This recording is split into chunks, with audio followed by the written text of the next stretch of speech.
हाँ बच्चे, सबको मेरी तरफ से गुड इवनिंग है। बच्चे फटाफट कनेक्ट हो जाएं, आपकी क्लास का इंतजार करता हूँ। बहुत अच्छे बच्चे, थैंक्स। ऐसे ही बस लगे रहो, पढ़ते रहो। टेस्ट सीरीज का क्या हुआ? क्या हुआ कुमार सिंह? टेस्ट सीरीज का क्या होता है? बताया था ना टेस्ट सीरीज कब से है। ठीक है बच्चे, चलो। बेस्ट एजुकेशन प्लेटफॉर्म, थैंक्स बच्चे। जिसकी आवाज़ नहीं आ रही है भाई को डीजे से कनेक्ट कर लो। आज का जपनाम करेंगे। ठीक है बच्चे, चलो स्टार्ट करते हैं आज की क्लास। और बिना टाइम वेस्ट करे मैं आज की क्लास स्टार्ट करने जा रहा हूँ। तो मेरी क्लास आज के बारे में जो है वो है बच्चे इंट्रानेटल केयर के बारे में। किसके बारे में पढ़ा रहा हूँ बेटा? इंट्रानेटल केयर के बारे में।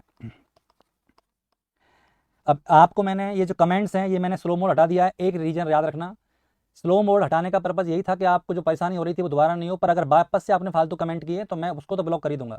आप सिर्फ पढ़ाई पे ध्यान दो बच्चे। आप जिस काम के लिए आए वो काम दो खुद के लिए, नहीं तो पेरेंट्स के लिए सोचो। उनको ध्यान में रख के पढ़ाई करो। बहुत ज़्यादा मेहनत लगती है क्लास के लिए और आपको घर बैठे मिल रही है, तो थोड़ा इसका थोड़ा वैल्यू समझिए। पढ़ाई वाले क्वेश्चन करिए, इररिलेवेंट क्वेश्चन मत करिए। और पढ़ाई में भी वो जो टॉपिक चल रहा है जिससे कि मैं आपके कमेंट को पढ़ पा के तुरंत रिस्पॉन्स कर पाऊँ, ऐसा मुझे लगता है। ठीक है बच्चों, तो टाइम वेस्ट नहीं करेंगे और आज की क्लास हम शुरू कर रहे हैं बेटा किसके बारे में? इंट्रानेटल केयर के बारे में। और इंट्रानेटल केयर में आज मैं आपको क्या पढ़ाने जा रहा हूँ, क्योंकि इंट्रानेटल मतलब क्या होता है? लेबर। तो बेटा अच्छा, Dalchand Chaudhary, Ram Ram sir, you are the best, thanks बच्चे। Okay Sumit, Deepak, thank you बच्चे। बस अब पढ़ाई करें बेटा, चलो चलो अच्छे पढ़ाई करते हैं बच्चे। अब हम ओबीजी पढ़ेंगे एक एक चीज़ को डिटेल में। तो मैं सबसे पहले लेबर के बारे में बात करता हूँ कि लेबर होता क्या है। ठीक है बच्चे, तो लेबर एक प्रोसेस होता है जिसके द्वारा या तो फीटस की, प्लेसेंटा की और मेम्ब्रेन की डिलीवरी हो जाती है। कहाँ से? बर्थ कैनाल से।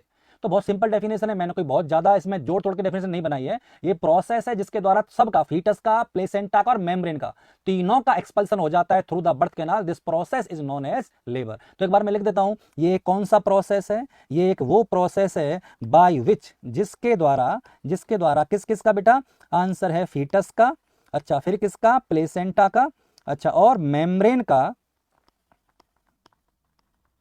एक्सपल्सन हो जाता है। क्या हो जाता है बेटा? एक्सपल्सन। कहां से? From birth canal, from birth canal. तो बेटा ये जो डेफिनेशन है, ये डेफिनेशन किसकी है? लेबर की। कि लेबर एक वो प्रोसेस है जिसमें किस किस का? फीटस का, प्लेसेंटा का और मेम्ब्रेन का एक्सपल्सन हो जाता है। आई होप आपको ये पॉइंट समझ में आ रहा हो कि लेबर क्या होती है। क्लियर है? अब बात करते हैं कि सर नॉर्मल लेबर क्या होती है। नॉर्मल लेबर किसे कहते हैं? तो वो तो मैंने बेटा किसके बारे में बताया था? लेबर के बारे में। अब मैं बता रहा हूं नॉर्मल लेबर किस कंडीशन में कही जाएगी। तो नॉर्मल लेबर कहने के कुछ कैरेक्टरिस्टिक हैं जो आपको ध्यान में रखने हैं।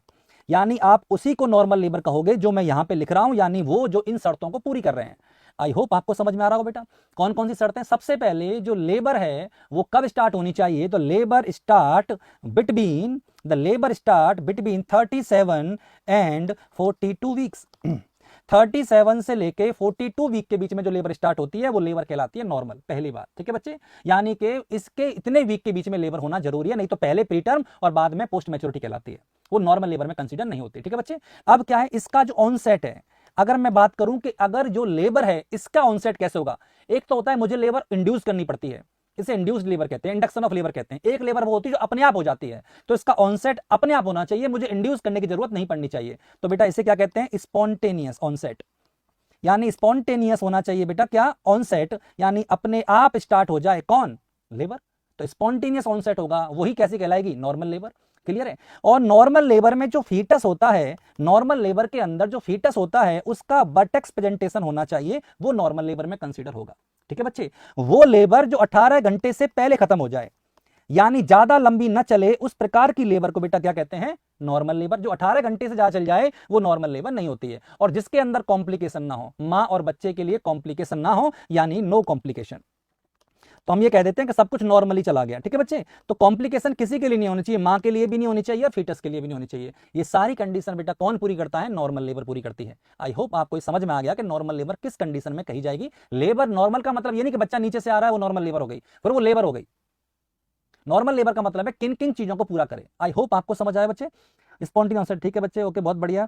सिंगल फीटस, मैच्योर फीटस, बहुत बढ़िया। Vertex presentation, okay. Anil Pant ने कहा प्रेसिपिटेट एंड प्रोलॉन्ग, बहुत अच्छे। तो बच्चे आप लोग पार्टिसिपेट कर रहे हो, अच्छी बात है। तो मैं आगे से कंटिन्यू करता हूं और बताइए और क्या क्या बच्चे इसके बारे में। अब बात करते हैं स्पॉन्टेनियस वेजाइनल डिलीवरी क्या होती है। इसको एसवीडी कहते हैं, एसवीडी, यानी spontaneous vaginal delivery, spontaneous vaginal delivery. आई होप आपको समझ आ रहा होगा।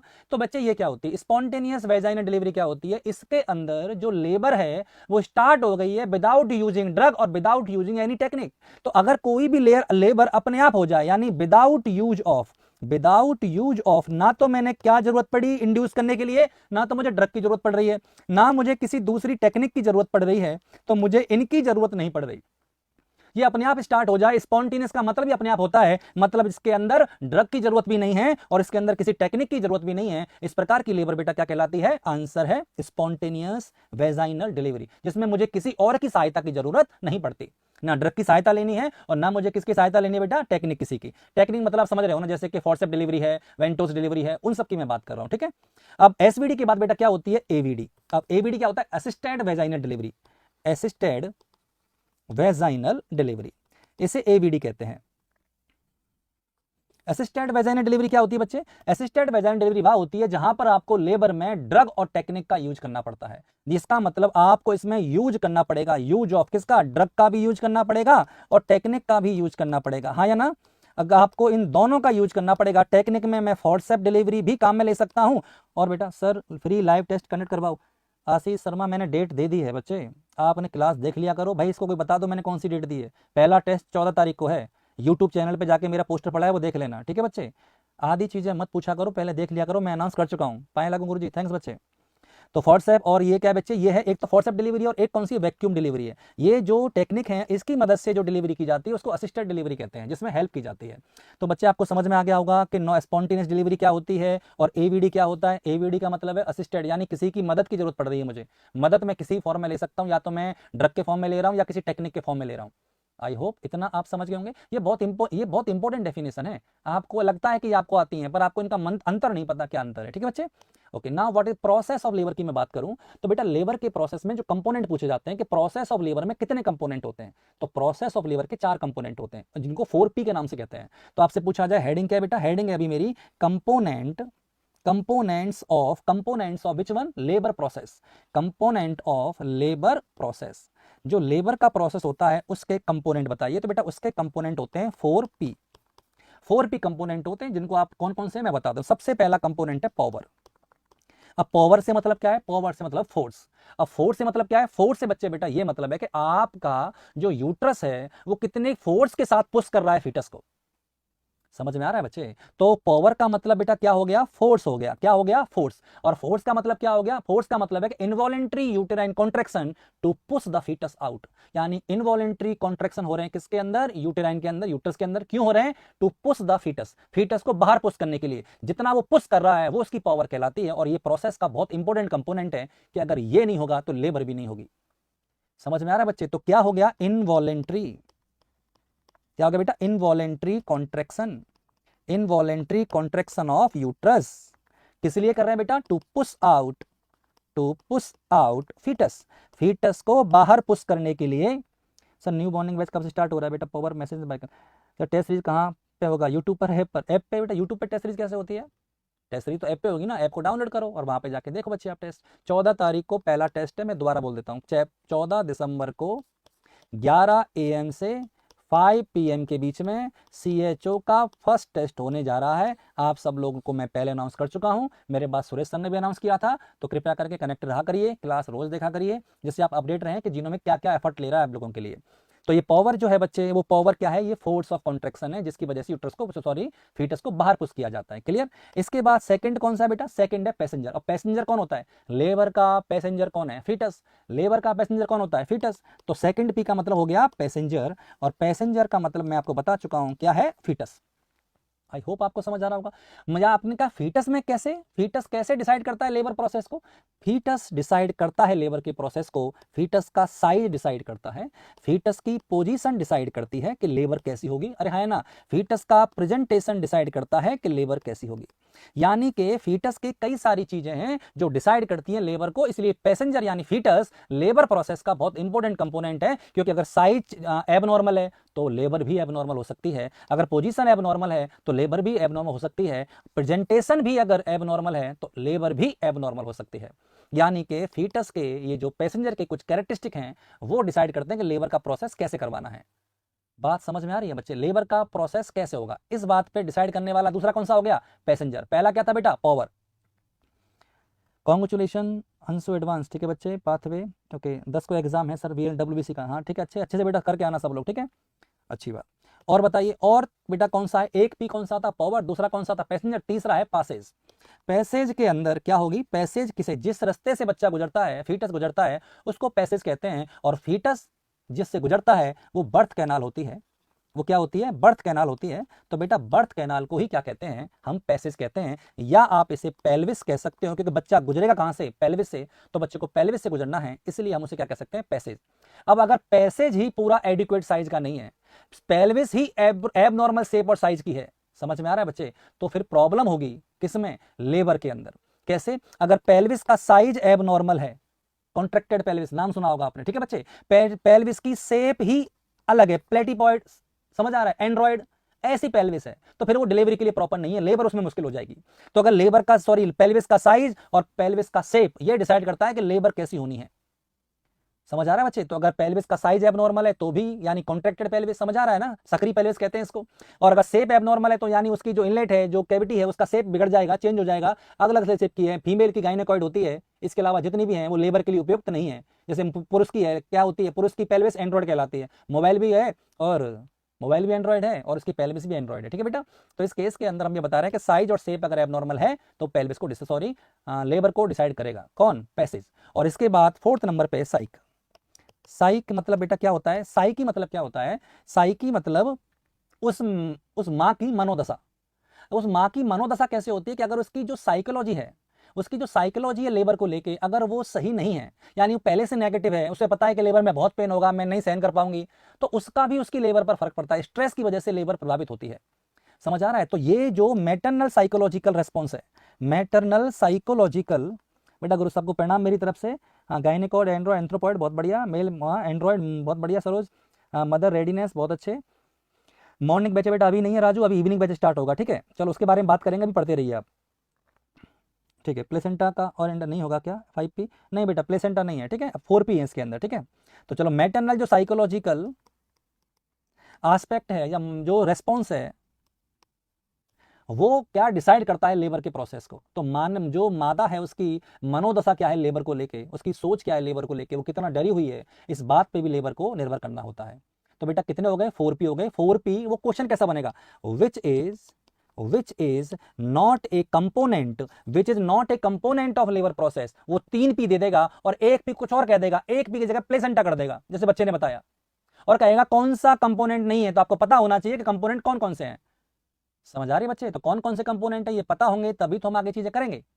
आई होप आप कोई समझ आ रही होगी। तो मैंने आपको बताया बेटा लेबर प्रोसेस कौन कौन से होते हैं, ठीक है। अब बात करते हैं सर लेबर स्टार्ट कैसे हुई, what is the causes of onset of labour. Labour start कैसे होती है, मतलब 37 वीक तक लेबर स्टार्ट नहीं हुई, 37 वीक के बाद ऐसी क्या आफत आ जाती है जिसके बाद लेबर स्टार्ट हो जाती है। तो कोई तो खास चीज होंगी, बॉडी में कुछ तो चेंजेस होंगे, बॉडी में कुछ जो चेंजेस हैं उन्हीं चेंजेस को हम बताएंगे, ये बताएंगे वो कौन से चेंज हैं जिनकी वजह से लेबर स्टार्ट हो जाती है। तो आप ये समझ लीजिए कि आपकी अगली हेडिंग है causes of onset of labour. तो मैं लिख देता हूं बेटा, क्या है अपनी heading? Causes of onset of labour, causes of onset of labour.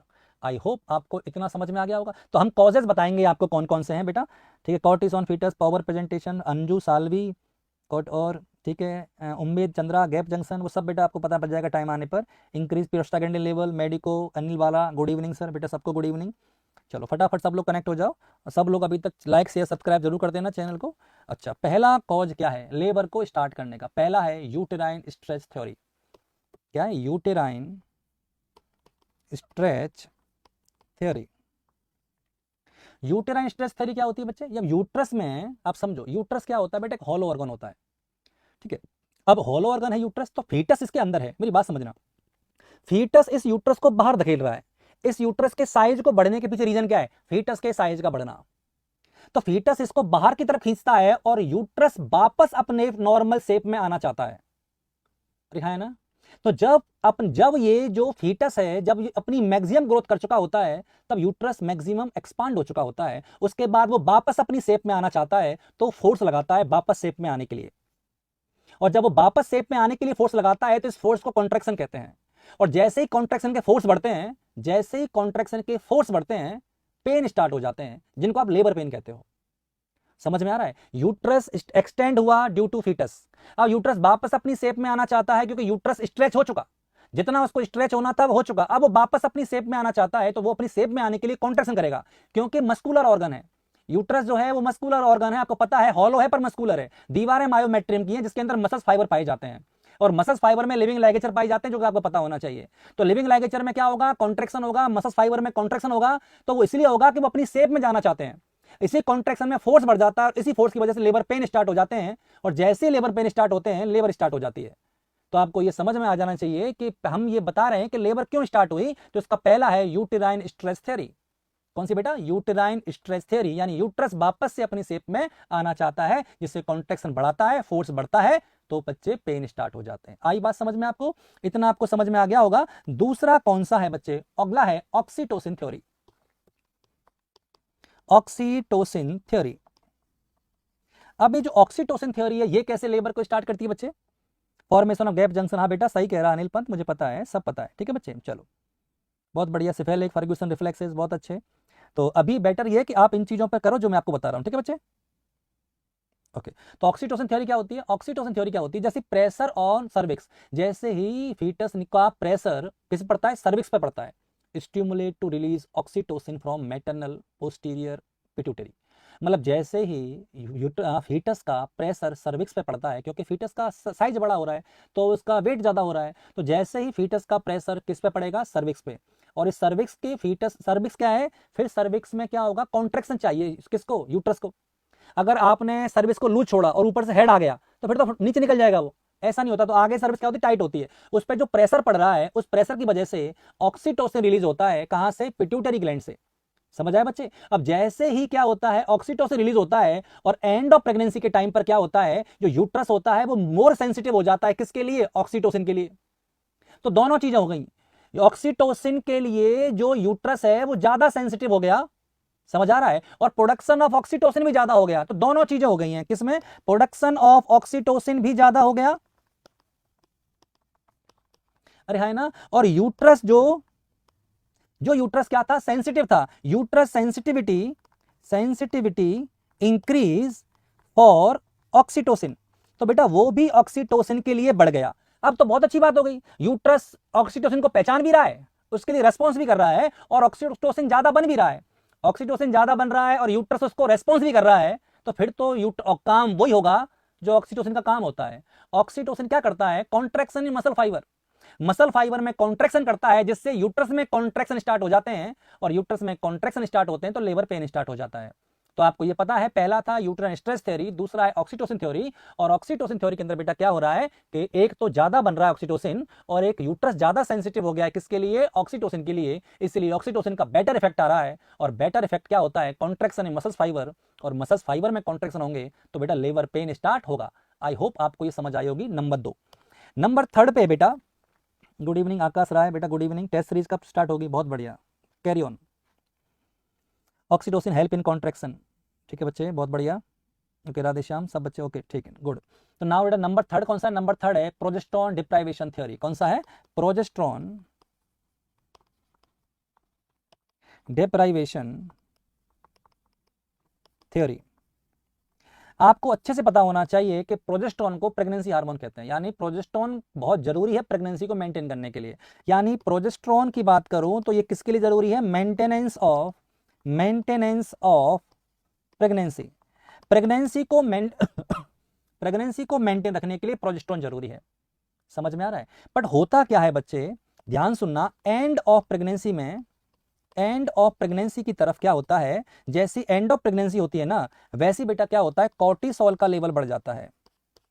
किसका लेवल बढ़ता है, कॉर्टिसोल का लेवल इंक्रीज हो जाता है। और कॉर्टिसोल क्या करता है बेटा, कॉर्टिसोल इनहिबिट करता है, कॉर्टिसोल इनहिबिट करता है किसको, प्रोजेस्टेरोन के प्रोडक्शन को। समझ आ रहा है। तो प्रोजेस्टेरोन के प्रोडक्शन को कॉर्टिसोल इनहिबिट करता है। तो आपको ये पता होना चाहिए कि लेबर के टाइम पर कॉर्टिसोल का लेवल बढ़ेगा तो प्रोजेस्टेरोन का लेवल गिरेगा। समझ में आया बच्चे। और जैसे ही प्रोजेस्टेरोन का लेवल गिरेगा, प्रेगनेंसी मेंटेन नहीं रह पाएगी, और प्रेगनेंसी मेंटेन नहीं होती तो क्या होता है, लेबर स्टार्ट होती है। तो जैसे ही प्रोजेस्टेरोन का लेवल क्या हुआ, प्रोजेस्टेरोन का लेवल क्या हो गया बच्चे, कम। जैसे ही प्रोजेस्टेरोन कम हुआ, आंसर है लेबर स्टार्ट हुई। आई होप आपको समझ में आ रहा होगा बच्चे। देवन जीनोमिक का फंड प्रोवाइड कर दे तो हो जाएगा, पीसी एक अलाउ कर दे टेस्ट पर, डिस्टर्ब मत करिए। बेटा पढ़ाई करो अच्छे, टेस्ट का पूरा सिलेबस रहेगा जो मैं बता चुका हूँ। कोर्टिसोल इंक्रीज बच्चे, अच्छा चलो बहुत बढ़िया। मोस्ट कॉमन कॉज क्या है? मोस्ट कॉमन कॉज सारे हैं बच्चे, ठीक है बेटा। स्ट्रेच है, ओके। टेस्ट सीरीज का क्या होगा? बहुत बढ़िया, सेम चीज़ है, मतलब 50 बार बोल दिया। चलो कोई नहीं, समझ आया बच्चे। तो कॉर्टिसोल बढ़ा, कॉर्टिसोल बढ़ा तो प्रोजेस्टेरोन कम हुआ, प्रोजेस्टेरोन कम हुआ तो लेबर स्टार्ट हुई। बहुत सिंपल सा फंडा है, ठीक है बच्चे। अगला है प्रोस्टाग्लैंडिन थ्योरी। कौन सी है? Prostaglandin theory. प्रोस्टाग्लैंडिन थ्योरी क्या होती है बेटा? जब प्रेगनेंसी होती है ना, जब प्रेगनेंसी लेट होती है, जब यानी एंड ऑफ प्रेगनेंसी चल रही होती है, तो foetal membrane and uterine decidua क्या करते हैं? इनसे प्रोस्टाग्लैंडिन का लेवल बढ़ जाता है। ध्यान सुनना, at the end of pregnancy, यानी जब लेट प्रेगनेंसी होती है उस समय यूटेराइन डेसिडुआ से, जो कि क्या है डेसिडुआ? प्रेग्नेंट वीमेन की एंडोमेट्रियम ही डेसिडुआ कहलाती है, और फीटस मेम्ब्रेन से प्रोस्टाग्लैंडिन का प्रोडक्शन बढ़ जाता है। तो एक बात ध्यान रखना कि इन लेट प्रेगनेंसी, जब प्रेगनेंसी अंतिम अवस्था की तरफ होती है, तो फिर क्या होता है? किस किस से? फीटल मेम्ब्रेन और डेसिडुआ, ये ज्यादा बनाते हैं क्या? Increase production of prostaglandin. इनसे प्रोस्टाग्लैंडिन ज्यादा बनता है,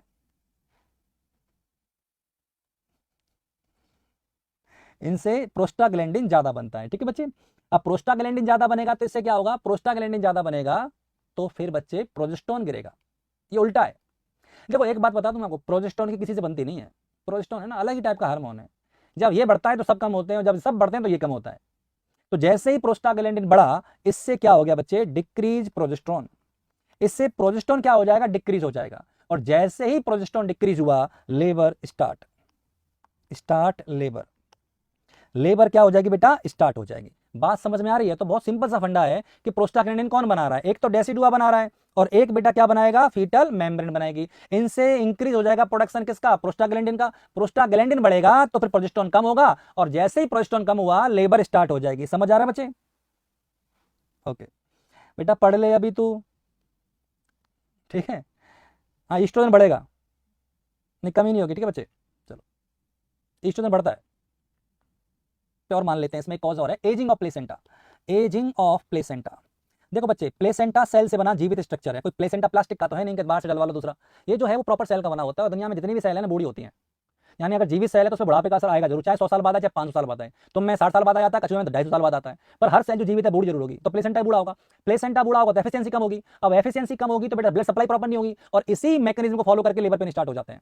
तो बुढ़ापे में जब प्लेसेंटा काम करना बंद कर देता है तो लेबर पेन स्टार्ट हो जाते हैं, याद रखिएगा। तो एजिंग ऑफ प्लेसेंटा, यानी जब सारी दुनिया बूढ़ी हो रही है तो प्लेसेंटा भी बूढ़ा होगा, और बूढ़ी चीजों की एफिशिएंसी कम होती है। तो आपको बताइए अच्छे से, समझ में आ रहा है? वैसे नहीं भी होती है कई कामों में, कहते हैं ना बुजुर्गों का एक्सपीरियंस बहुत जरूरी है, पर एफिशिएंसी कम हो जाती है। ये बात तो सच मानना पड़ेगा आपको, एज का फर्क पड़ता है सेल के ऊपर। समझ आए बच्चे? तो ये सारी चीजें जो मैंने आपको बताई हैं, ये सारी चीजें कौन सी हैं? कॉजेज ऑफ लेबर, यानी लेबर स्टार्ट कैसे हुई उसके बारे में बात कर रहे हैं, ठीक है बच्चे। ओके देन आफ्टर हम पढ़ेंगे बच्चे premonitory sign of labour, यानी लेबर से पहले। लेबर से पहले ऐसे क्या क्या संकेत आते हैं कि लेबर होने वाली है? कुछ ऐसे साइन आते हैं क्या जो ये बताएंगे कि लेबर स्टार्ट होने वाली है? कहते हैं ना घंटी बजती है, अलार्म, नौजिया के बाद वॉमिटिंग होती है, पता है ना? तो वैसे ही ऐसी कोई साइन बॉडी में आ रहे हैं क्या जिनको देखकर आप ये कहते हो कि हाँ अब लेबर स्टार्ट होने वाली है? अगर ऐसे साइन आप जानते हो तो इन साइन को कहते हैं premonitory sign of labour. क्या कहते हैं बच्चा? प्री मॉनिटरी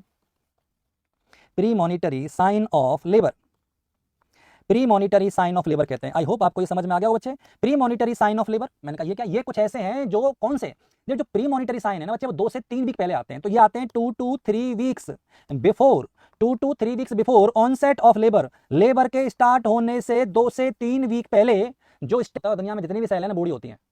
यानी अगर जीवित सेल है तो उसमें बुढ़ापे का असर आएगा जरूर, चाहे 100 साल बाद है चाहे 500 साल बाद है। तुम में 60 साल बाद आ जाता है, कछुए में तो 250 साल बाद आता है, पर हर सेल जो जीवित है बूढ़ी जरूर होगी। तो प्लेसेंटा बूढ़ा होगा, प्लेसेंटा बूढ़ा होगा तो एफिशिएंसी कम होगी। अब एफिशिएंसी कम होगी तो बेटा ब्लड सप्लाई प्रॉपर नहीं होगी, और इसी मैकेनिज्म को फॉलो करके लेबर पेन स्टार्ट हो जाते हैं। तो बुढ़ापे में जब प्लेसेंटा काम करना बंद कर देता है तो लेबर पेन स्टार्ट हो जाते हैं, याद रखिएगा। तो एजिंग ऑफ प्लेसेंटा, यानी जब सारी दुनिया बूढ़ी हो रही है तो प्लेसेंटा भी बूढ़ा होगा, और बूढ़ी चीजों की एफिशिएंसी कम होती है। तो आपको बताइए अच्छे से, समझ में आ रहा है? वैसे नहीं भी होती है कई कामों में, कहते हैं ना बुजुर्गों का एक्सपीरियंस बहुत जरूरी है, पर एफिशिएंसी कम हो जाती है। ये बात तो सच मानना पड़ेगा आपको, एज का फर्क पड़ता है सेल के ऊपर। समझ आए बच्चे? तो ये सारी चीजें जो मैंने आपको बताई हैं, ये सारी चीजें कौन सी हैं? कॉजेज ऑफ लेबर, यानी लेबर स्टार्ट कैसे हुई उसके बारे में बात कर रहे हैं, ठीक है बच्चे। ओके देन आफ्टर हम पढ़ेंगे बच्चे premonitory sign of labour, यानी लेबर से पहले। लेबर से पहले ऐसे क्या क्या संकेत आते हैं कि लेबर होने वाली है? कुछ ऐसे साइन आते हैं क्या जो ये बताएंगे कि लेबर स्टार्ट होने वाली है? कहते हैं ना घंटी बजती है, अलार्म, नौजिया के बाद वॉमिटिंग होती है, पता है ना? तो वैसे ही ऐसी कोई साइन बॉडी में आ रहे हैं क्या जिनको देखकर आप ये कहते हो कि हाँ अब लेबर स्टार्ट होने वाली है? अगर ऐसे साइन आप जानते हो तो इन साइन को कहते हैं premonitory sign of labour. क्या कहते हैं बच्चा? Premonitory sign of labour, premonitory sign of labour कहते हैं। आई होप आपको ये समझ में आ गया हो बच्चे। Premonitory sign of labour, मैंने कहा ये क्या, ये कुछ ऐसे हैं जो कौन से, ये जो प्री मॉनिटरी साइन है ना बच्चे, वो 2 से 3 वीक पहले आते हैं। तो ये आते हैं 2 to 3 weeks before, 2 to 3 weeks before onset of labour. Labour के स्टार्ट होने से 2 से 3 वीक पहले जो स्टेज होती है वो प्री मॉनिटरी स्टेज होती है, और उसके अंदर जो भी साइन पाए जाते हैं उसे प्री मॉनिटरी साइन कहते हैं। तो एक बात आपको समझ में आ गई कि कितने वीक पहले, 2 से 3 वीक पहले लेबर से जो बॉडी में चेंजेस आ रहे हैं, जो खुशहाली का मौसम लग रहा है आपको कि बहुत बढ़िया सा लग रहा है, बेबी होने वाला है, इस प्रकार की फीलिंग, यानी जो भी आपके साइन आते हैं वो प्री मॉनिटरी कहलाते हैं। और प्री मॉनिटरी में पहला साइन आपको पढ़ा देता हूं, नाम है लाइटनिंग। क्या होता है बेटा? लाइटनिंग। पहले भी मैं बता चुका हूं, फिर बता रहा हूं आपको। तो लाइटनिंग क्या होती है? LIGHTENING। तो लाइटनिंग क्या होती है? इसको वेलकम साइन कहते हैं बेटा। क्या कहते हैं? वेलकम साइन, बिल्कुल खुशखबरी वाला। तो लाइटनिंग, तो ये क्या होती है? लाइटनिंग क्या होती है कि जैसे 36 वीक के बाद कोई पूछे लाइटनिंग कब होती है, तो आंसर है आफ्टर 36 वीक। पहला क्वेश्चन तो ये बनेगा, सर लाइटनिंग क्या होती है? मैंने कहा देख, जब लेबर प्रोग्रेस कर रही थी तो यूट्रस का साइज बढ़ रहा था, फंडस हाइट बढ़ रही थी, इस वजह वो फंडस हाइट G4 स्टर्नम तक चली गई। पहले बता चुका हूं, रिवाइज करा रहा हूं। तो हाइट कहां तक चली गई बेटा? G4 स्टर्नम तक चली गई। और G4 स्टर्नम तक गई है तो सांस लेने में तकलीफ आ रही है, क्योंकि डायफ्राम ऊपर शिफ्ट हो गया। अब डायफ्राम ऊपर शिफ्ट हो गया, इसका मतलब है कि चेस्ट कैविटी का स्पेस कम हो गया। चेस्ट कैविटी का स्पेस कम हुआ तो लंग्स को एक्सपांड होने की जगह नहीं मिल रही है, तो ब्रीदिंग डिफिकल्टी आने लग रही है महिला में। तो जैसे ही 36 वीक के बाद होता है तो बेटा फंडस हाइट वापस से नीचे की तरफ जाता है, क्योंकि फीटस जो है वो नीचे की तरफ जा रहा है एंगेजमेंट होने के लिए। फीटस के एंगेजमेंट का समय हो गया है, तो फीटस हाथ बढ़ाकर एंगेजमेंट कराने जा रहा है कि ये लो हाथ पकड़ो और मेरी एंगेजमेंट कर दो। तो फीटस नीचे जाएगा, और फीटस कहां से निकलेगा? मुंह से तो आने सरा बाहर। तो फीटस नीचे जाएगा, तो जब फीटस नीचे खिसकेगा तो फंडस हाइट नीचे चली जाएगी। जैसे ही फंडस नीचे नीचे गई, डायफ्राम पर पड़ने वाला प्रेशर कम हुआ, महिला को चैन की सांस आई कि अब सही लग रहा है। अब ये जो चैन की सांस है, इसी को कहते हैं लाइटनिंग। देखो मैं बुक की भाषा नहीं बता रहा हूं, मैं बहुत सिंपल बता रहा हूं कि जो महिला ने चैन की सांस ली 36 वीक के बाद, कि अब थोड़ा सही लग रहा है, रिलीफ लग रहा है, सेंस ऑफ रिलीफ मिला है महिला को, क्योंकि जो उसका फीटस था वो नीचे की तरफ जाने लगा है एंगेजमेंट होने के लिए, इसलिए उसका साइज कम हुआ है, फंडल हाइट का, हाइट कम हुई है, इस वजह से डायफ्राम डिप्रेस नहीं हुआ, कंप्रेस नहीं हुआ, तो थोड़ा सा रिलैक्स हुआ। रिलैक्स होती महिला ने थोड़ा रिलैक्स फील किया, रिलीफ कहते हैं इसको। तो साइंस ऑफ रिलीफ जानते हैं आप, यानी कि लाइटनिंग में बता चुका हूं लाइटनिंग क्या होती है। आई होप आपको समझ में आए। जैसे ही लाइटनिंग हो जाए, आप ये अंदाजा लगा लेना कि अब कभी भी लेबर हो सकती है। अगले वीक हो जाए, उसके 2 वीक के बाद हो जाए, कभी भी लेबर हो सकती है। लाइटनिंग होने के बाद लेबर कभी भी हो सकती है, क्योंकि ये प्री मॉनिटरी साइन है। अगर लाइटनिंग हो चुकी है तो लेबर अब होगी। आई होप समझ में आ रहा है ना बच्चे? गुड इवनिंग बेटा। हाँ सबको बेटा गुड इवनिंग, बहुत बढ़िया। ओके, फीटस एंगेजमेंट, बहुत अच्छे। ठीक है बच्चे, तो आपको लाइटनिंग याद रहेगी। ठीक है, लाइटनिंग के बाद और क्या क्या चेंजेस आएंगे बच्चे? सेकंड बताइए। फ्रीक्वेंसी ऑफ मिक्चुरेशन बढ़ जाएगी। फ्रीक्वेंसी ऑफ मिक्चुरेशन, यहां जैसे ही देखो, एक तो फर्स्ट ट्राइमेस्टर में यूरिन बढ़ता है, सेकंड ट्राइमेस्टर में यूरिन की जो फ्रीक्वेंसी वापस से नॉर्मल हो जाती है, और जब एंड आता है प्रेगनेंसी का तब वापस से फ्रीक्वेंसी बढ़ जाती है, क्योंकि वापस से यूट्रस जो है वो नीचे की तरफ जा रहा है, फीटस नीचे की तरफ जा रहा है, तो ब्लैडर को दबा रहा है, ब्लैडर दबेगा तो फिर यूरिन बार बार आएगा, और यूरिन बार बार आएगा तो इसे फ्रीक्वेंसी ऑफ मैच्योरेशन कहते हैं। तो बच्चे याद रखना, ये इंक्रीज हो जाती है। क्यों इंक्रीज हो जाती है? क्योंकि आपको पता है कि एंड ऑफ प्रेगनेंसी के टाइम पर फीटस के डिसेंड होने से यूट्रस नीचे की तरफ जा रहा है, जिसकी वजह से ब्लैडर पर प्रेशर बढ़ रहा है, और जब किसी चीज को दबाया जाएगा तो बार बार पिचकेगी, और पिचकने के बाद यूरिन ही आएगा, और तो कुछ निकलने जरा वहां से, तो यूरिन निकलने वाला है, तो फिर क्या होगा? फ्रीक्वेंसी ऑफ मैच्योरेशन ज्यादा होती है। ठीक है बच्चे, और बताओ और क्या क्या साइन है जिससे ये लगेगा लेबर पेन, और सॉरी लेबर स्टार्ट होने वाली है? इस महिला को लो बैक पेन स्टार्ट हो जाएगा। अब आपको लगेगा सर लो बैक पेन तो मेरे भी हो रहा है। नहीं, तुम्हें हो रहा है तो होने दो, तुम्हारा लेबर से कोई लेना देना नहीं है, तुम्हारा एवं ही हो रहा है। तुम कमर को आराम नहीं दे रहे हो बहुत दिनों से, ज्यादा काम में ले रहे हो कमर को, तो कमर को थोड़ा कम काम में लो तो तुम्हारा पेन कम हो जाएगा। तो ऐसे मत सोचना कि तुम्हें ये जो हो रहा है वो इस वजह से हो रहा है। नहीं, लेबर पेन में होता, सॉरी लेबर के एंड में होता है बैक पेन, पर किसी को भी हो सकता है। इसमें क्यों होता है मैं ये जरूर बता देता हूँ। जैसे ही फीटस बड़ा हो रहा है, फीटस हैवी हो रहा है, तो फीटस क्या हो रहा है? हैवी। मैंने कहा हैवी ड्राइवर नहीं, हैवी हो रहा है, हैवी ड्राइवर नहीं हो रहा है।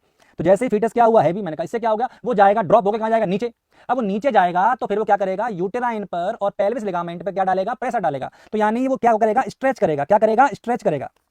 समझ में आ रहा है ना बच्चे? हिमांशु महावर फास्ट पेन, ठीक है बच्चे, ये सही कह रहे हो। वेट लंकापति रावण, बहुत बढ़िया, तो अभी तक है। तो स्ट्रेच करेगा। अब स्ट्रेच कैसे करेगा बच्चे? ये करेगा यूटेराइन लिगामेंट को स्ट्रेच करेगा, और पेल्विस लिगामेंट को भी क्या करेगा? स्ट्रेच करेगा। और जब यूट्रस के लिगामेंट और पेल्विस के लिगामेंट स्ट्रेच होंगे तो बेटा इससे क्या होगा? पेन, और वही पेन क्या कहलाएगा? Lower back pain. समझ आ रहा है बच्चे? तो आपको ये पता होना चाहिए कि लोअर बैक पेन होने का रीजन है फीटस का बड़ा होना, उसका नीचे जाना, ज्यादा वजन होना, और वजन का वजह से स्ट्रेच होना। किस किस का स्ट्रेच होना? यूटेराइन लिगामेंट का और पेल्विस लिगामेंट का क्या होना? गुड इवनिंग बेटा, सबको good evening. Sir screen problem कर रही है, क्या प्रॉब्लम कर रही है? स्क्रीन सही तो आ रही है? चरण स्पर्श बेटा, चरण स्पर्श, सबको पढ़ते रहो, जीते रहो। तुझे नेक पेन हो रहा है, हो तेरा अलग रास्ता बेटा, शांतु तू पढ़ाई कर। ठीक है, तो इन दैट कंडीशन में ये बता रहा हूं कि कैसे पेन होता है। तो समझ गए? स्ट्रेच होने से, किसके स्ट्रेच होने से? यूटेराइन लिगामेंट और पेल्विस लिगामेंट के स्ट्रेच होने से क्या हो रहा है? लो बैक पेन कर रहा है। आई होप आपको इतना समझ में आएगा। और बताइए और क्या क्या है? एक है सर्वाइकल रेपनिंग, यानी सर्विक्स का है साइज थोड़ा, रेपनिंग समझते हो? अफेसमेंट समझते हो क्या? देखो बेटा सर्विक्स का 2 चीज होती है, एक सर्वाइकल लिख देता हूं तो तुम्हें कंफ्यूजन नहीं होगा। सर्वाइकल रेपनिंग, तैयारी है, सर्विक्स पूरी तरह तैयार है कि बस आप कभी भी मौका दो बेबी बाहर निकाल के मानूंगी मैं, ऐसा सर्विक्स बोल रही है। मैंने ऐसा कैसे बोला, मैं तैयार हूं। कैसे तैयार है? आपने कहा अफेसमेंट हो गया। अफेसमेंट क्या होता है? अफेसमेंट होता है शॉर्टनिंग। क्या होता है बेटा? शॉर्टनिंग। सर्विक्स क्या हो गई है? छोटी। सर्विक्स छोटी नहीं हुई है भाई, सर्विक्स छोटी होने का मतलब है कि वो लोअर यूटेराइन का पार्ट बन गई है, सर्विस कोई बाहर नहीं चली गई है। सपोज करो 4 सेंटीमीटर की सर्विस होती है नॉर्मली, मान लेते हैं 4 सेंटीमीटर है, एक एग्जांपल दे रहा हूं, क्योंकि लेस देन 2.5 सेंटीमीटर तो क्या कहलाती है? शॉर्ट सर्विस कहलाती है। समझ आ रहा है बच्चे? तो लेस देन 2.5 तो शॉर्ट सर्विस है। चलो 4 मान लो। अगर वो सर्विस, मैं कहूं कि सर्विस का जो अफेसमेंट है वो 50% हो गया है, तो पता है इसका मतलब क्या है? 50% अफेसमेंट का मतलब क्या है? सर्विस छोटी हो गई है। कितना परसेंट? 50% सर्विस छोटी हो गई है।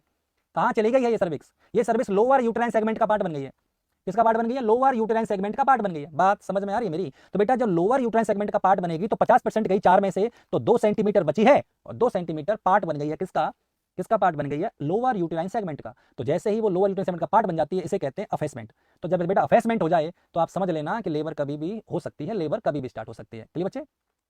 तो आपने कहा सर रैपनिंग किसे बोलोगे, मतलब कब मानोगे कि लेके सर्विक्स है ना तैयार है लेबर के लिए? तो जैसे ही सर्विक्स की जो लेंथ है, अगर वो लेस देन 1.7 सेंटीमीटर बचे, बेटा ध्यान रखना मैं जो बता रहा हूं तुम्हें, अगर सर्विक्स की जो लेंथ है वो लेस देन 1.7 सेंटीमीटर बचे, इस प्रकार की सर्विक्स को हम कहते हैं बेटा रेडी फॉर लेबर। इसे मैं रेडी फॉर लेबर कहूंगा।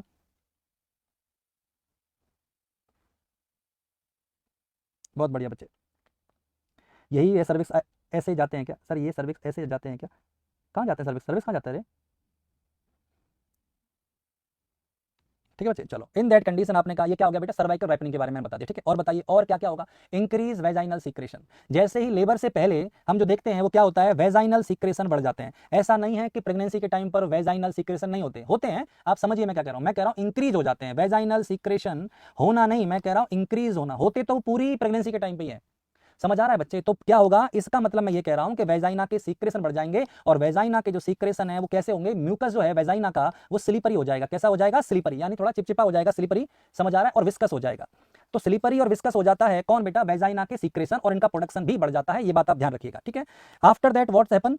अगले नंबर पे है म्यूकस प्लग एक्सपेल्ड हो जाता है, यानी बाहर निकल जाता है mucus plug expelled. Mucus plug expelled यानी कि समझ करो, अगर सर्विक्स छोटी हो गई, अगर सर्विक्स ऐसी थी और इसके अंदर ये म्यूकस प्लग था, अगर ये सर्विक्स ऐसी थी और इसके अंदर ये म्यूकस प्लग था, ऐसा मान लो म्यूकस प्लग, तो जब सर्विक्स छोटी हो रही है तो ये तो बाहर आएगा ही ना। अब होल्ड करने वाला कोई नहीं है ना। पहले होल्ड करने वाली 4 सेंटीमीटर की सर्विक्स थी, अब सर्विक्स कितनी बची है? 1.5 सेंटीमीटर की। तो फिर जो होल्ड करने वाला कोई बचा ही नहीं, जो होल्ड करने वाला तो सर्वाइकल म्यूकस प्लग कहां जाएगा? बाहर। समझ में आ रहा है? और इसके साथ थोड़ा कभी कभी ब्लड भी आ जाता है। सर्वाइकल म्यूकस प्लग को पता है ना क्या कहते हैं? सर्वाइकल म्यूकस प्लग को कहते हैं ओपरकुलम। सर्वाइकल म्यूकस प्लग को कहते हैं ओपरकुलम। क्या कहते हैं? ओपरकुलम कहते हैं। ठीक है बेटा, तो ये क्या होगा? ये बाहर आ जाएगा, और ओपरकुलम बाहर आता है तो सम टाइम इसके साथ क्या हो जाता है? With some blood. तो इसके साथ कुछ क्या आता है? ब्लड भी आता है। समझ में आ रहा है? और इसके साथ कुछ ब्लड आएगा तो फिर उसे क्या बोलेंगे? शो। क्या बोलेंगे? वो वाला शो नहीं, 9 से 12 वाला, ये शो है अलग। ये शो है जिसमें म्यूकस के साथ क्या आ रहा है? ब्लड। बोला हमें कैसे पता चलेगा? महिला बता देगी, उसके अंडरगारमेंट्स में लग जाएगा, नहीं तो तुम पैड ला के देख लो, पैड में आ जाएगा वो ब्लड। शो का महिला बता देती है कि जो सुरक्षा को सीक्रेशन आ रहे हैं, हल्का हल्का ब्लड आ रहा है, तो बता देना कि भाई मुबारक हो, और आने वाली है लेबर, कभी भी स्टार्ट हो सकती है। समझ आ रहा है? ठीक है, इसके बाद और क्या संकेत है? Braxton Hicks contraction. ठीक है बच्चे, अगला है ब्रेक्सटन हिक्स कॉन्ट्रैक्शन। अब जो ब्रेक्सटन हिक्स कॉन्ट्रैक्शन है बच्चे, इसके अंदर क्या होगा? देखो ऐसा नहीं है, सबसे पहली बात मैं बता दूं, ये इर्रेगुलर कॉन्ट्रैक्शन होते हैं, ये रेगुलर नहीं होते। इर्रेगुलर कॉन्ट्रैक्शन, जो प्रेगनेंसी के टाइम पर इर्रेगुलर कॉन्ट्रैक्शन पाए जाते हैं, और वो कहां पाए जाते हैं? लोअर एब्डोमेन में पाए जाते हैं थ्रू आउट द प्रेगनेंसी। ये पूरी प्रेगनेंसी में होते हैं। हाँ, ये बात जरूर है कि ज्यादा प्रोमिनेंट जो होते हैं वो लेट प्रेगनेंसी में होते हैं, आप ऐसे कह सकते हो। यानी ये इर्रेगुलर कॉन्ट्रैक्शन है और ये थ्रू आउट द प्रेगनेंसी होते हैं, थ्रू आउट प्रेगनेंसी में देखने को मिलता है ना। बट कोई पूछे मोर प्रोमिनेंट कब होते हैं, तो बेटा ये मोर प्रोमिनेंट होते हैं कब? इन लेट प्रेगनेंसी। इन लेट प्रेगनेंसी बेटा क्या कहते हैं इसको? हम कहते हैं मोर प्रोमिनेंट। तो पूछा जाए कि ढंग से कब दिखाई देते हैं या कब फील होते हैं, तो अच्छे से तो हमको फील होते हैं लेट प्रेगनेंसी में, बाकी हल्के फुल्के ये पूरी प्रेगनेंसी में होते रहते हैं। कौन से? Braxton Hicks contraction. बिल्कुल इर्रेगुलर। बार बार मिसकरेज का कारण क्या है? 50 कारण है बेटा। टॉर्च इन्फेक्शन हो सकता है, माँ के अंदर कोई डिफॉर्मिटी हो सकती है, माँ के अंदर कोई कोएगुलोपैथी हो सकती है, माँ के अंदर कोई एंटीबॉडी रिएक्शन हो सकती है, बहुत सा है बेटा। सुमित पढ़ाई कर ले, कोई धोखा नहीं, जैसा भी अच्छी बात है, पढ़ाई करो। ठीक है बेटा मनीष, ठीक है बेटा पढ़ाई करो, आप सिर्फ यहाँ की बातें करो। ठीक है बच्चे, आई बात समझ में बच्चे? चलो, तो मैंने आपसे कहा कि लेट प्रेगनेंसी में थोड़े ज्यादा प्रोमिनेंट होते हैं कौन से? Braxton Hicks contraction. क्लियर? इसके बाद और क्या होता है? Nesting syndrome. इसके बारे में मैं आपको पहले बता चुका हूं एक बार ऑलरेडी। तो नेस्टिंग सिंड्रोम क्या होता है, 1 से 2 वीक पहले, जैसे लेबर 1 से 2 वीक लेबर होने वाली है उससे 1-2 पहले एक एटमॉस्फेयर क्रिएट करती है महिला अपने बच्चे के लिए, और बहुत ही कंफर्टेबल एटमॉस्फेयर प्रोवाइड करती है। वो बच्चे के लिए कपड़े रेडी करती है, उसके सॉक्स रेडी करती है, उसके लिए घर को अरेंज करती है, उसका रूम अलग तैयार कर देती है कि मैं अपने बच्चे को यहाँ रखूंगी, उसका पालना ले आती है। तो ये सारी चीजें जो जो जो अरेंजमेंट कर रही है जो महिला है, वो जो पहले से घोंसला बना रही है, नेस्टिंग यानी घोंसला कहते हैं, तो जो घोंसला बना रही है अपने होने वाले बच्चे के लिए, उसे कहते हैं नेस्टिंग सिंड्रोम। और ये 1 से 2 वीक पहले आ जाता है महिला में, जब वो डिलीवरी देने वाली होती है बच्चे की। समझ में आ रहा है? तो 1 से 2 वीक पहले बता चुका हूं। तो जो प्रिपरेशन कर रही है महिला अपने अपने खुशी से, अपने जो जॉय से, जो महिला प्रिपरेशन कर रही है आने वाले बच्चों के लिए, वो 1 से 2 वीक पहले ही आता है। किससे? लेबर से। है ना बच्चे? तो ये सारी चीजें आपको ढंग से समझ लेनी है जो मैंने बताई है, सारे प्री मॉनिटरी साइन होते हैं। कौन से होते हैं? Premonitory sign. अभी अभी एक माइंड में क्वेश्चन आया कि सर कॉन्ट्रैक्शन पूरी प्रेगनेंसी में हो रहे हैं, कॉन्ट्रैक्शन पूरी प्रेगनेंसी में हो रहे हैं, तो ये कैसे पता पड़ेगा कि कौन से ट्रू हैं और कौन से फॉल्स हैं? यानी अगर कॉन्ट्रैक्शन ट्रू है तो ट्रू लेबर पेन, और अगर कॉन्ट्रैक्शन फॉल्स हुए तो फॉल्स लेबर पेन। तो फॉल्स लेबर पेन और ट्रू लेबर पेन में फर्क क्या होता है उसके बारे में बात कर रहे हैं। बात समझ में आई? तो बेटा आप हेडिंग लिख लीजिए कॉपी के अंदर, difference between true labour pain, true and false labour pain. True and false labour pain के बीच में जो अंतर है, उस अंतर को हम आज डिस्कस करने जा रहे हैं। बात समझ में आ रही बच्चे? हाँ बेटा, पाँव लगा बेटा। जीता रहे मानसू। स्वेटर बनाना, कपड़े तैयार करना न्यू बेबी के लिए, बहुत बढ़िया बच्चे। मतलब तूने तो नेस्टिंग सिंड्रोम जी लिया ऐसा लग रहा है मुझे। हाँ शर्मा, रेगुलेशन कॉन्ट्रैक्शन ट्रू है, बहुत बढ़िया, एक्सीलेंट। सर प्लीज ऐसे क्वेश्चन बताओ जो सीएचओ में आए। नानी खता ब्लॉग सीएचओ में आए। सीएचओ में क्या आएगा? एबीसीडी। एक बात मैं बता दूं, चलो मेरी बात 5 मिनट सुन लेना। सीएचओ का पेपर नॉरसेट के जैसा तो नहीं, पर जीएनएम के एनएचएम जैसा भी नहीं। इस बार जो सीएचओ का पेपर आएगा ना, उसका लेवल अलग होगा। इस बार जो सीएचओ आएगा ना, अगर कोई बच्चा सीएचओ की पढ़ाई करके लास्ट बार के सीएचओ के पेपर को देखकर इस बार सीएचओ की तैयारी कर रहा है ना, तो भूल जाए उसका इस साल तो नहीं होना। सीएचओ का जब पेपर आएगा ना, तो बच्चे तुम्हें लगेगा कि एम्स नहीं है तो एम्स से कम भी नहीं है। समझ में आ रहा? जैसे आरएमएल, जिपमेर, इनके जैसे लेवल के पेपर क्वेश्चन आने वाले हैं, आप देखिएगा। और जो डेटा वाले क्वेश्चन होते हैं ना, वो यूं गलत होते हैं। तो सीएचओ का क्वेश्चन करवा दो तो सीएचओ क्वेश्चन तुम्हारे मुंह में स्पून नहीं डालूंगा मैं, सीएचओ के बेटा ले मुंह खोल, ये ले सीएचओ, और तो भी दिक्कत है, तो भी तुम बाहर निकाल दोगे सीएचओ को सुबह। अगर मैं तुम्हें खिला भी दिया ना सीएचओ, तभी तुम सीएचओ से बाहर निकाल दोगे पहली फ्लाइट से। तो दिमाग में जोर डालो, पढ़ाई करो, इतना अच्छा मौका मिला है। सीएचओ के साथ साथ नॉट सेट, जिपमेर, पीए सबकी तैयारी हो रही है, फ्री में पूरा सिलेबस हो रहा है। ये सिलेबस सीएचओ का नहीं है, ये सिलेबस सारे एग्जाम का है। ऐसा कौन सा एग्जाम में लेबर नहीं आती? कोई एग्जाम में लेबर नहीं आती हो? पढ़ाई कर, पढ़ाई से अच्छे से मन लगेगा। ठीक है बेटा? तो डिफरेंस की बात करेंगे ट्रू और फॉल्स के बीच में। ठीक है? छोटा नोट सेट है ये।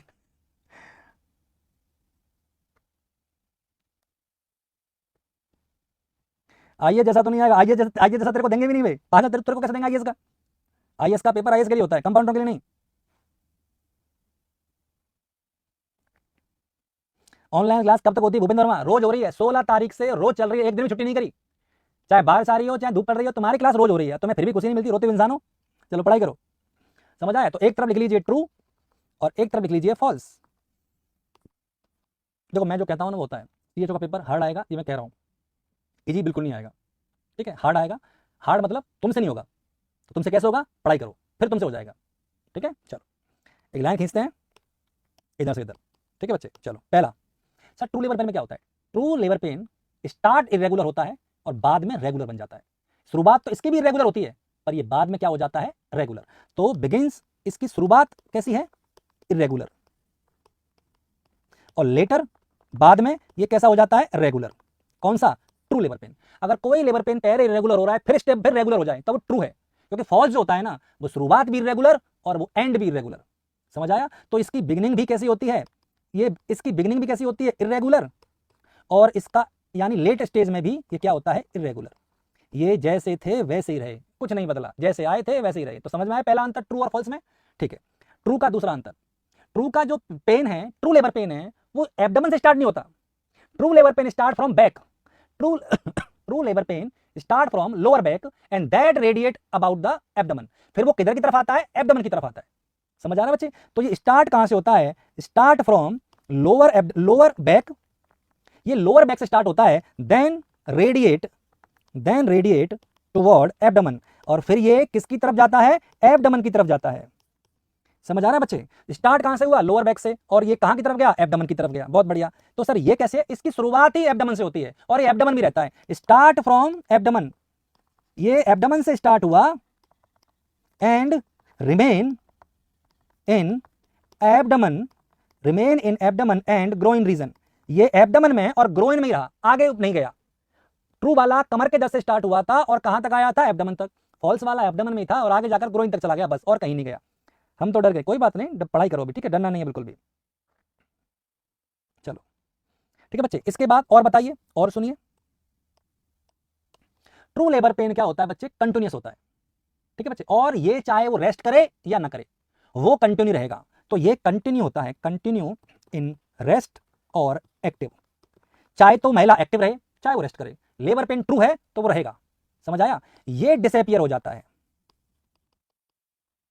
ये क्या हो जाता है? डिसअपियर। अब डिसअपियर कब होगा? जब महिला थोड़ी चलेगी फिरेगी, या तो महिला नींद खींच ले बढ़िया सी तो ये चला जाएगा, या महिला थोड़ी चल ले एम्बुलेशन, या तो महिला थोड़ा वॉक कर ले तो चला जाएगा, या महिला सो जाए तो भी चला जाएगा। पर यो ना जाता, ये तो भाया हार्ड है, ये परमानेंट जैसा है कि ये तो बोला मैं तो निकाल के दम लूंगा। कौन सा वाला? ट्रू वाला। समझ आ रहा है बच्चे? ठीक। अब आपने कहा सर जो ट्रू लेबर पेन है इनके जो कॉन्ट्रैक्शन है शुरुआत में उनका ड्यूरेशन कम होता है, फ्रीक्वेंसी कम होती है, इंटेंसिटी कम होती है, पर धीरे धीरे उनका ड्यूरेशन, उनकी फ्रीक्वेंसी और उनकी इंटेंसिटी बढ़ती जाती है। समझ आ रहा है बच्चे? तो increased duration, frequency, intensity of contraction, धीरे धीरे कॉन्ट्रैक्शन का क्या क्या बढ़ा दिया बेटा? ड्यूरेशन बढ़ा दिया, फ्रीक्वेंसी और इंटेंसिटी बढ़ जाती है ट्रू लेबर पेन में। समझ में आ रहा है बच्चे? और इसमें नहीं बढ़ती, do not increase, do not increase, इसके अंदर कोई इंक्रीमेंट नहीं होता। सच्चा पढ़ लो, सच्चा बिल्कुल, ठीक है बेटा। चलो मनोज शर्मा थैंक्स, एम्बुलेट बहुत बहुत बढ़िया बरकत अली, ठीक है बच्चे। चलो तो डू नॉट इंक्रीज, तो ये इंक्रीज नहीं होता। कौन सा वाला बच्चे? कौन सा ड्यूरेशन इंक्रीज नहीं होता? ट्रू, सॉरी फॉल्स वाला, ट्रू वाला होता है, ठीक है। और बताओ और क्या है? ये ट्रू और ये फॉल्स, ठीक। और बताओ इसमें शो बताया था मैंने, इसमें शो चलता है, इसमें शो नहीं चलता, इसमें पिक्चर फ्लॉप हो चुकी है। पिक्चर फ्लॉप हो जाती है तो उसमें शो नहीं चलते हैं, शो चलते हैं जब पिक्चर हिट होती है, और हिट क्या होती है? लेबर। तो शो का पाया जाना यानी ट्रू लेबर पेन है, समझ आ रहा है ना? और शो नहीं पाया जाएगा तो लेबर पेन फॉल्स है। इसके अंदर ये बड़ा स्टार बना लीजिए, कॉन्ट्रैक्शन हो रहा है ना यूट्रस में, इससे क्या होगा? सर्विक्स का डायलेशन और अफेसमेंट पॉजिटिव। ट्रू लेबर पेन में सर्विक्स का अफेसमेंट भी हो जाता है और डायलेशन भी हो जाता है, और यहां ऐसा कुछ नहीं होता, ना सर्विक्स का डायलेशन होगा और ना सर्विक्स का अफेसमेंट होगा। तो बेटा ये कुछ मेन डिफरेंस थे किस किस के बारे में? ट्रू लेबर पेन और फॉल्स लेबर पेन के बारे में। आई होप आपको समझ में आ रहा होगा बच्चे। तो ये सारी चीजें मैंने आपको बता दी हैं, ये आपको बहुत इंपॉर्टेंट है और आपको पता होना चाहिए क्या होता है सर्विक्स का डायलेशन, अफेसमेंट क्या होता है, क्या नहीं होता है, ठीक है बच्चे। एक बार मैं वापस से आ गया है तो मैं समझा दूं अफेसमेंट क्या होता है, वैसे मैं बता चुका था, फिर भी एक बार देख लीजिए। सर्वाइकल अफेसमेंट, सर्वाइकल अफेसमेंट क्या होता है उसके बारे में बात करते हैं, ठीक है बच्चे। सर्वाइकल अफेसमेंट का मतलब ये होता है कि जो सर्विक्स है वो पुल्ड अपवर्ड, सर्विक्स ऊपर की तरफ खिंच गई है। देखो बच्चे ऐसा होता है यूट्रस और ये होती है सर्विक्स, ठीक है बेटा। तो ये है यूट्रस और ये है सर्विक्स, मान लीजिए आप इसको क्या मान लीजिए? सर्विक्स, ठीक है बेटा। और ये है यूट्रस का अपर सेगमेंट, हाँ या ना, और ये है यूट्रस का लोअर सेगमेंट। तो जब सर्विक्स ऊपर खिंचेगी, तो जब सर्विक्स ऊपर खिंचेगी तो किसका पार्ट बनेगी? लोअर सेगमेंट का। तो इसके अंदर सर्विक्स ऊपर खिंच जाती है जिससे वो लोअर सेगमेंट का पार्ट बन जाती है, और जब लोअर सेगमेंट का पार्ट बनेगी तो इसका मतलब है कि सर्विक्स छोटी हो जाएगी।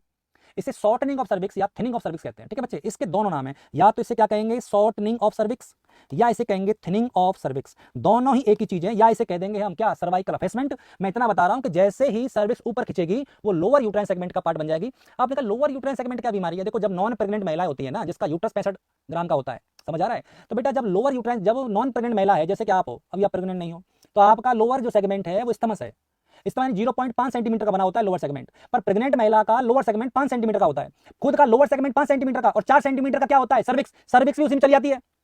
तो बेटा आप समझ लीजिए कि फुल टर्म लेबर के टाइम पर लोअर सेगमेंट की लेंथ 5 और 4 9, लगभग 9 से 10 सेंटीमीटर हो जाती है। क्यों? क्योंकि 4 सेंटीमीटर की सर्विक्स थी, वो भी किसमें घुस गई? लोअर सेगमेंट में। और लोअर सेगमेंट खुद प्रेगनेंसी में कितना हो गया था? 5 सेंटीमीटर का। 5 खुद का, 4 किसकी आ गई? सर्विक्स की। तो टोटल 9 से 10 सेंटीमीटर खेल हो गया।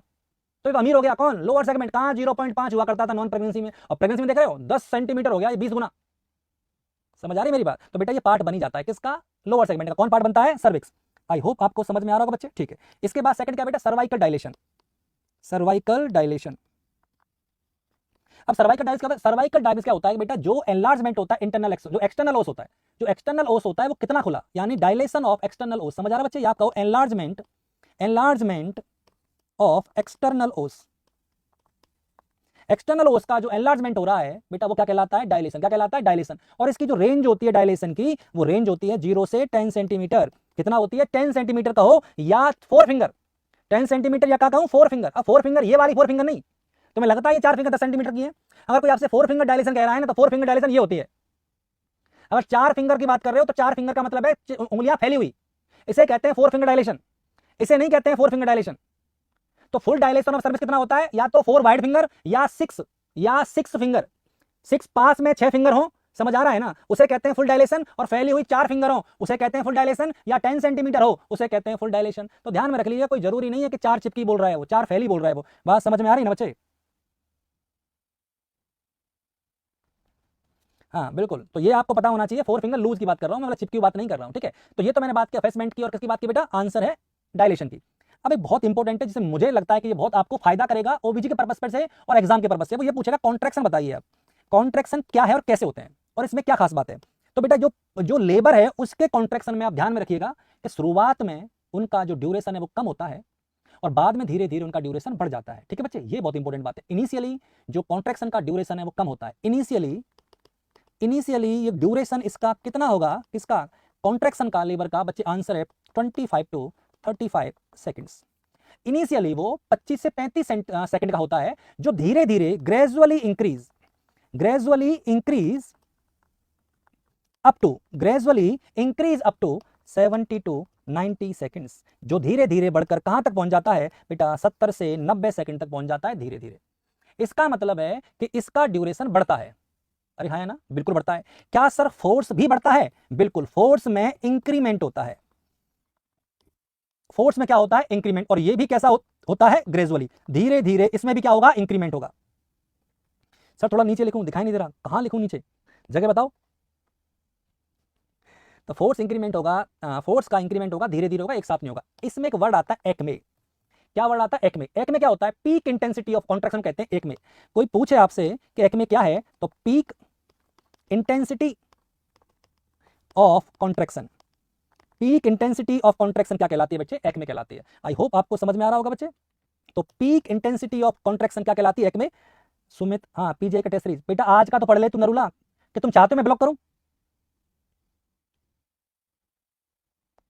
ठीक है। तो एक में क्या होता है, पीक इंटेंसिटी ऑफ कॉन्ट्रैक्शन, ठीक है बच्चे। फिर उसके बाद धीमे धीमे डिक्रीमेंट भी होता है। तो ये सारी चीजें मैं किसके बारे में बता रहा था बेटा, कॉन्ट्रैक्शन के बारे में बता रहा था। वो याद रखना, शुरुआत में ड्यूरेशन कम, शुरुआत में फोर्स भी कम, धीरे धीरे ड्यूरेशन भी ज्यादा, और धीरे धीरे फोर्स भी ज्यादा। तो ये मैंने जितना ज्ञान था लेबर की शुरुआत से पहले वो मैंने आपको सारा दे दिया है। Now I am focusing on stage first. आइए शुरुआत करते हैं प्रथम स्टेज ऑफ लेबर। लेबर की पहली स्टेज कौन सी होती है? तो बेटा लेबर की जो पहली स्टेज है, समझ आ रहा है, इस स्टेज के अंदर क्या होता है, इसके अंदर होता है डायलेशन ऑफ सर्विक्स। तो कोई पूछे सर ये स्टार्ट कहां से होती है, तो बेटा स्टार्ट होती है onset of true labour pain. ये ट्रू लेबर पेन से स्टार्ट होती है। कौन सी स्टेज, स्टेज फर्स्ट। हाँ, टेस्ट पूरे सिलेबस का होगा, ठीक है। आप ये मान के चलो कि सीएचओ का एग्जाम होगा 14 तारीख को, जो एग्जाम है आप ये मानना एज इट इज सीएचओ का लेवल रहेगा, और एज इट इज सीएचओ के जैसा एग्जाम बनाएंगे। और मैं ही बनाऊंगा, मैंने बोला था, तो आप प्रेजेंट रहना, देना जरूर, पता चलेगा तैयारी कैसी है। कईयों को अपनी गलतफहमी एहसास हो जाएगा, जिन्हें लग रहा है ना सब कुछ आता है, एक बार एग्जाम देना, पता चल जाएगा कितना आता है, ठीक है। तो इसकी शुरुआत कैसे होती है बेटा, onset of true labour pain, ठीक है। और इसका एंड कैसे होगा, इसका एंड होगा फुली डायलेशन ऑफ सर्विक्स। और इसका एंड कैसे होगा, fully dilation of cervix. Cervix के पूरे डायलेशन होते हैं, इस सर्विक्स का एंड हो जाएगा। ऐसा है कि सर्विक्स, सॉरी, लेबर की 4 स्टेज होती हैं, लेबर की 4 स्टेज होती हैं, और ये वाली लॉन्गेस्ट है। ये सबसे लंबी स्टेज मानते हैं इसको। आप क्या मानते हैं बेटा, सबसे लंबी स्टेज मानते हैं। हाँ बेटा, फेज अलग है और स्टेज अलग है, बिल्कुल सही कहा। फेज में पढ़ाऊंगा फिर स्टेज बताऊंगा, समझ लो बेटा। स्टेज फर्स्ट है, फेज अलग होते हैं, स्टेज के अंदर भी फेज होते हैं, वो सब मैं बताऊंगा आपसे, पढ़ो बेटा, ठीक है बेटा। चलो, क्राउनिंग कौन सी स्टेज में होगा, नहीं पता क्राउनिंग कौन सी में होता है बेटा, क्राउनिंग सेकंड स्टेज में होता है।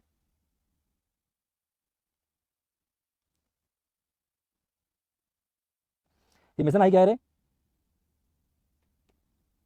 ठीक है, सबसे लॉन्गेस्ट हो गया, मैंने कहा ठीक है। इसके अंदर ध्यान रखना, स्टेज फर्स्ट के अंदर, स्टेज फर्स्ट के अंदर 2 स्टेज होती हैं, लेटेंट और एक्टिव। स्टेज तो कितनी होती हैं, 2।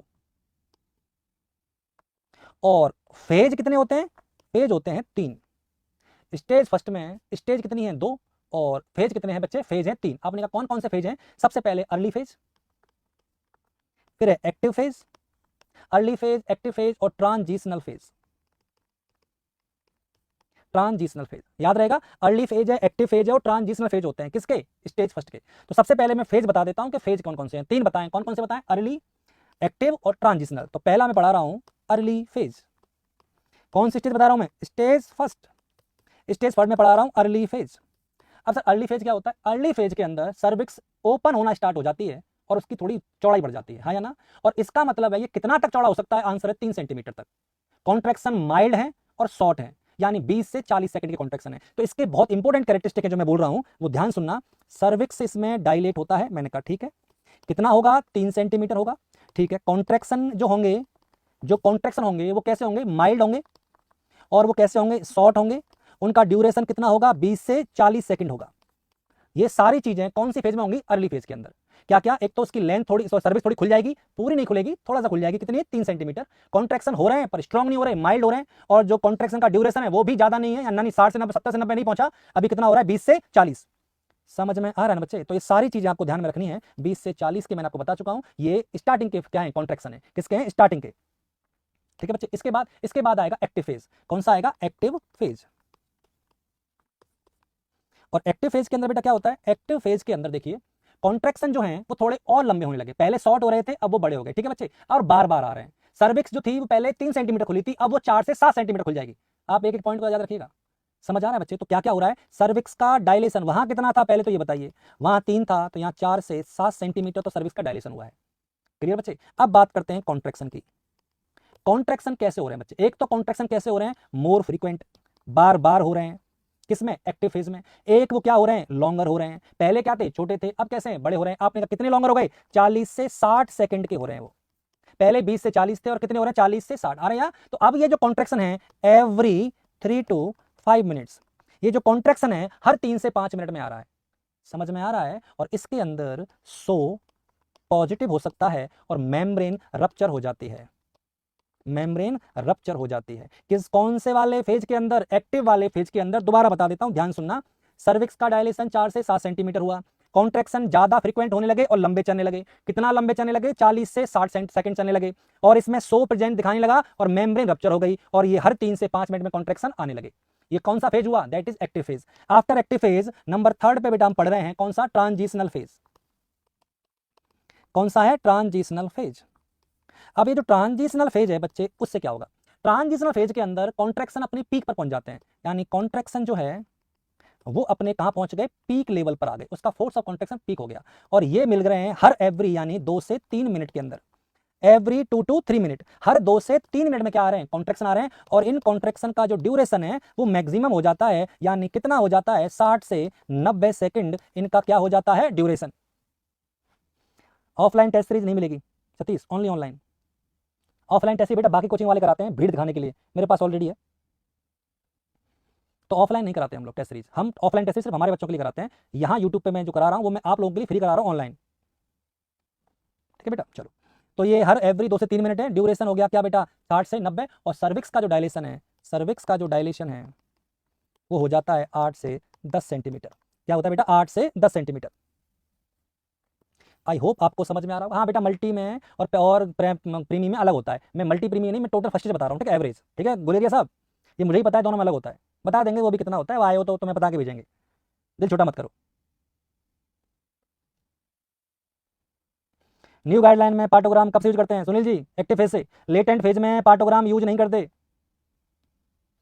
बताएंगे फर्स्ट स्टेज की स्टेज बताओ सब। बिल्कुल पुनीत शर्मा जी, ये लो फेज पूरे हुए और स्टेज चालू। पहले कह देते, हम स्टेज चालू कर देते हैं, ठीक है बच्चे? तो पहली स्टेज है, फेज पूरे होते ही बच्चे की डिमांड पर स्टेज आ गई है, और स्टेज है कौन सी? पहली है latent stage. Latent stage, latent stage में क्या होता है वो बताइए। लेटेंट स्टेज के अंदर बच्चे सबसे पहले अफेसमेंट। देखो सर्विक्स के 2 चीज होते हैं, एक होता है डायलेशन और एक होता है अफेसमेंट। डायलेशन अचीव होता है एक्टिव फेज में और अफेसमेंट अचीव होता है लेटेंट फेज में। तो इसके अंदर क्या होगा? इसके अंदर अफेसमेंट अचीव होगा, यानी जो अफेसमेंट है वो अचीव हो जाएगा किसके अंदर? आंसर है लेटेंट फेज के अंदर, लेटेंट स्टेज के अंदर, ठीक है बच्चे? ठीक है। सर्विक्स का जो डायलेशन है वो कितना होगा? सर्विक्स का डायलेशन होगा 4 सेंटीमीटर। क्या होगा? 4 सेंटीमीटर। सर एक पर आर में, सर पर आर नहीं नहीं संजय यादव, पर आर नहीं होता बेटा, पर आर 1.5 नहीं होती है। और 1.5 सर्विक्स, 1.5 सर्विक्स कहां से लाएगा तू? 1.5 सर्विक्स कहां से लाएगा बेटा? 1.5 सेंटीमीटर लिख। इतना जल्दबाजी में लिखते हो कि आधा अधूरा लिखते हो? पूरा लिखो। आधा अधूरा मतलब क्या समझ में आएगा मुझे? नहीं, ठीक है। तो सर्विक्स का डायलेशन कितना होता है? 4 सेंटीमीटर, ठीक है बच्चे? अब आपने कहा कॉन्ट्रैक्शन कैसे हो रहे हैं? कॉन्ट्रैक्शन भी कम होते हैं। कॉन्ट्रैक्शन यानी 2 कॉन्ट्रैक्शन इन 10 मिनट्स। हर 10 मिनट में 2 कॉन्ट्रैक्शन हो रहे हैं, तो ये भी कम ही है। समझ आई मेरी बात? तो ये याद रखिएगा कि लेटेंट फेज में मेन काम होता है फेसमेंट, सर्विक्स का डायलेशन होता है 4 सेंटीमीटर तक होता है, और कॉन्ट्रैक्शन भी कम ही आते हैं, हर 10 मिनट में 2 ही कॉन्ट्रैक्शन आ रहे हैं। जैसे ही स्टेज सेकंड आई, स्टेज सेकंड यानी कौन सी बच्चे? Active stage. कौन सी है? Active stage. सुनील कुमार, कितना सेंटीमीटर डायलेशन होना चाहिए? 1.2 सेंटीमीटर पर आवर होती है, और एवरेज निकालते हैं तो 1 सेंटीमीटर पर आवर टिक करना, ये आंसर है। ठीक है बच्चे, करवा दिया डायलेशन। ये लो, देख रहे हो भाई का दिल तुम। एक्टिव स्टेज में क्या होता है? एक्टिव स्टेज में सर्विक्स का जो डायलेशन है, सर्विक्स का जो डायलेशन है वो मोर देन 4 सेंटीमीटर हो जाता है, 4 सेंटीमीटर ज्यादा, और वो और 1 सेंटीमीटर पर आवर क्या होता है? डायलेशन। याद रखिएगा। ये लो, जगदीश रेगर अभी लाइटनिंग में घूम रहा है, बहुत बढ़िया।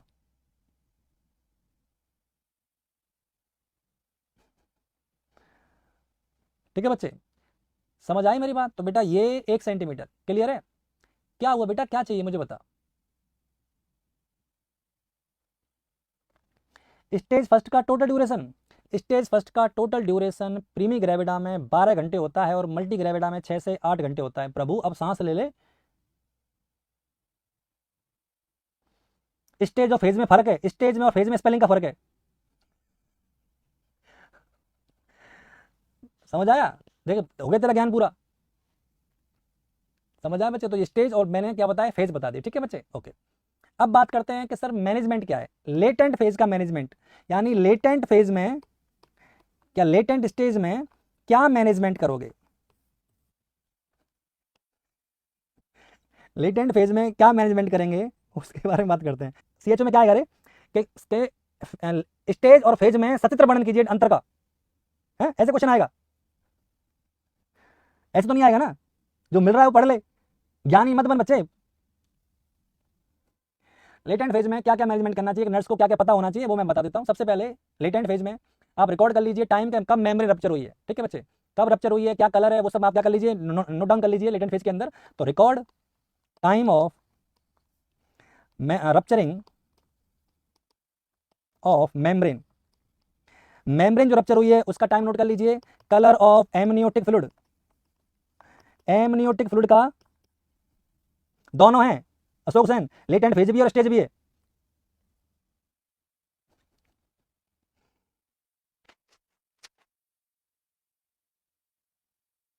ठीक है बच्चे, और क्या करना है आपको?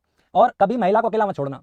कौन से फेज में? लेटेंट फेज में। अकेला तो कभी नहीं छोड़ना चाहिए, जमाना खराब है, पर लेटेंट फेज में भी नहीं छोड़ना चाहिए। समझ में आया? तो लेटेंट फेज में महिला को अकेला मत छोड़ो। महिला बोला आप रेस्ट करिए किसी भी पोजीशन में, आपकी जो इच्छा हो, पर कंफर्टेबल रहिए। Never leave alone, never leave alone. महिला को अकेला मत छोड़ना, और उन्हें बोलिए आप रेस्ट करिए इन कंफर्टेबल पोजीशन। कंफर्टेबल पोजीशन में आप उन्हें रेस्ट करने को बोल दीजिए कि आप रेस्ट करिए, कोई दिक्कत नहीं है किसी प्रकार की। ठीक है बच्चे, ओके। अब मेरी बात बहुत ध्यान सुनिए आप। 8 घंटे हो गए कॉन्ट्रैक्शन को, ये बात सुन लेना मैं जो कह रहा हूं। 8 आवर हो गए और कॉन्ट्रैक्शन स्ट्रॉन्ग है। ठीक है, कॉन्ट्रैक्शन कैसे है? स्ट्रॉन्ग और फ्रीक्वेंट है, एंड फ्रीक्वेंट। कॉन्ट्रैक्शन फेज में और स्टेज में कंफ्यूजन, कोई कंफ्यूजन मत हो, एक स्टेज के 3 फेज हैं, बस इतना याद रख ले। ठीक है बच्चे, तो आपने कहा 8 घंटे हो गए हैं, कॉन्ट्रैक्शन स्ट्रॉन्ग है और फ्रीक्वेंट है, बट सर्विक्स डायलेट नहीं हो रही, but no dilation of cervix.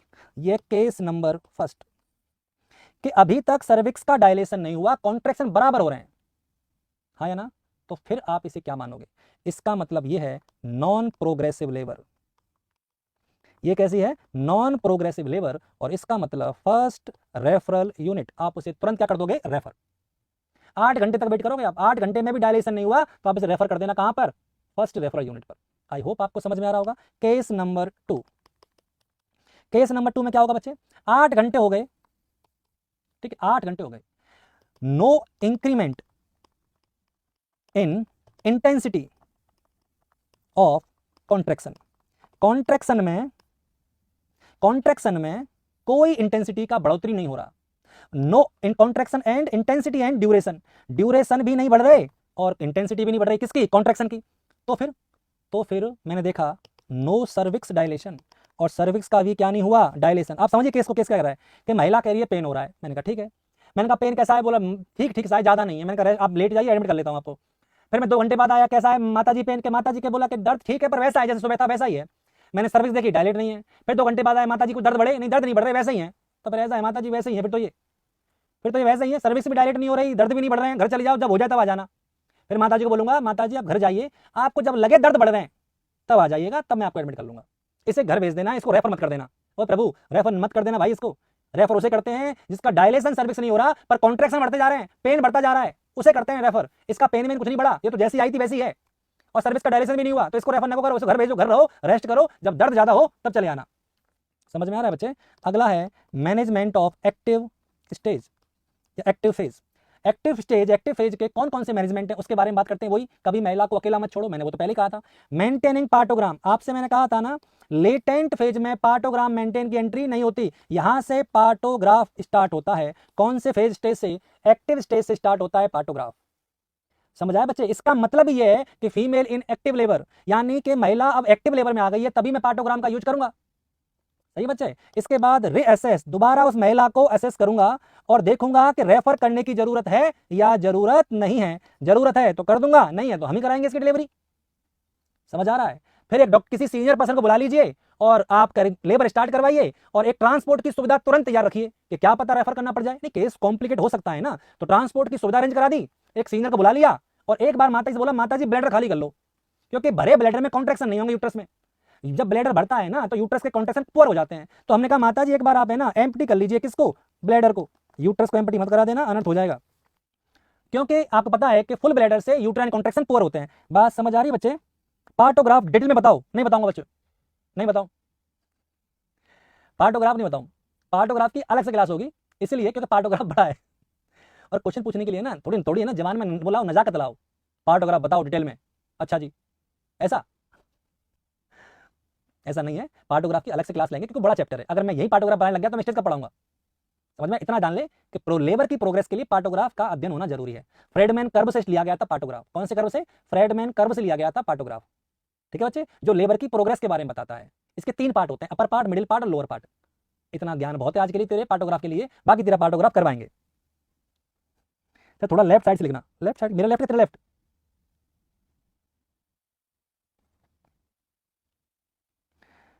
याकृति please sir mechanism of labour, ये सही तरीका पूछने का। Please sir mechanism of labour समझाइए, that is the right way how to ask to teacher.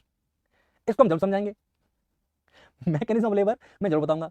तो पार्टोग्राम में अगली क्लास में बता दूंगा, जब भी मेरी नेक्स्ट क्लास होगी, जब भी मुझे पढ़ाना होगा मैं पढ़ा दूंगा। पार्टोग्राम मेरे पर छोड़ दे, तो जुड़ा रहे बस। पार्टोग्राम तेरे बीच की, मेरे बीच की बात है, करा के रहूंगा मैं।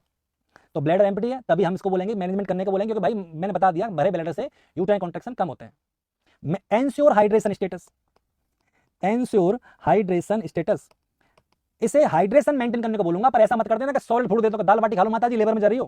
देखो लेबर में पानी वानी मना नहीं है, किसने कहा कि एनपीओ? ये बकवास है कि लेबर एनपीओ होती है, कोई कुछ नहीं है। जो तुमसे कहता है कि लेबर में महिला एनपीओ रखी जाती है, कोई जरूरत नहीं है। पानी पिलाओ, जो पीना है पिलाओ, बस दाल बाटी चूरमा मत दे देना। सॉलिड फूड नहीं देते, बट नो सॉलिड फूड। समझ आ रहा है? बस सॉलिड फूड मत देना।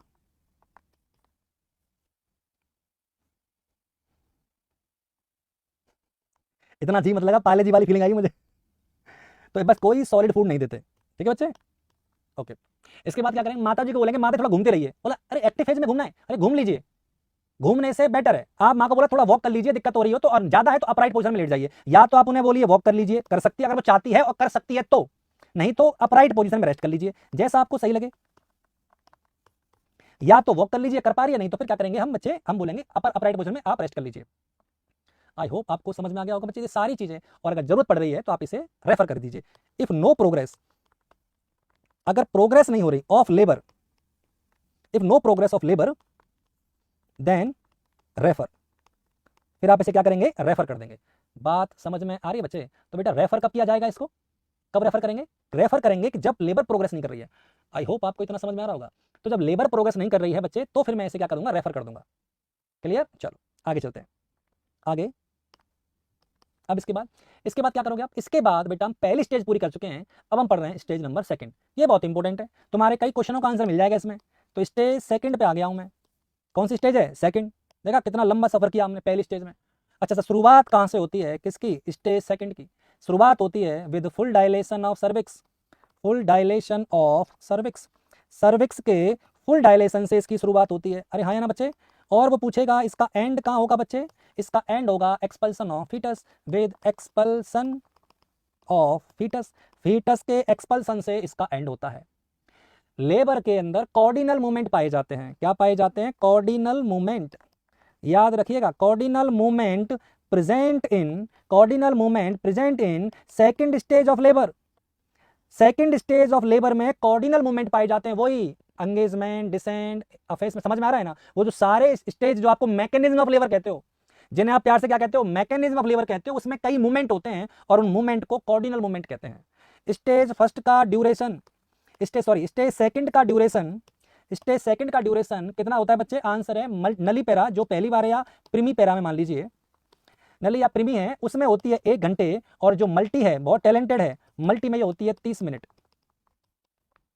तो प्रीमी ग्रेविडा में इसका ड्यूरेशन 1 घंटा होता है और मल्टी ग्रेविडा या मल्टी पैरा में इसका ड्यूरेशन 30 मिनट होता है। कौन है ये, कौन है ये, बहुत बढ़िया अनिल पंत, एक्सीलेंट। तो that is the thing of the second stage, second stage की मैं आपसे बात कर रहा था। अब हम बात करेंगे कि step of mechanism of labour, यानी पहले मैं आपको क्या बता देता हूँ, स्टेप्स बता देता हूँ कि क्या क्या चीजें आपको पढ़नी है, steps of mechanism of labour.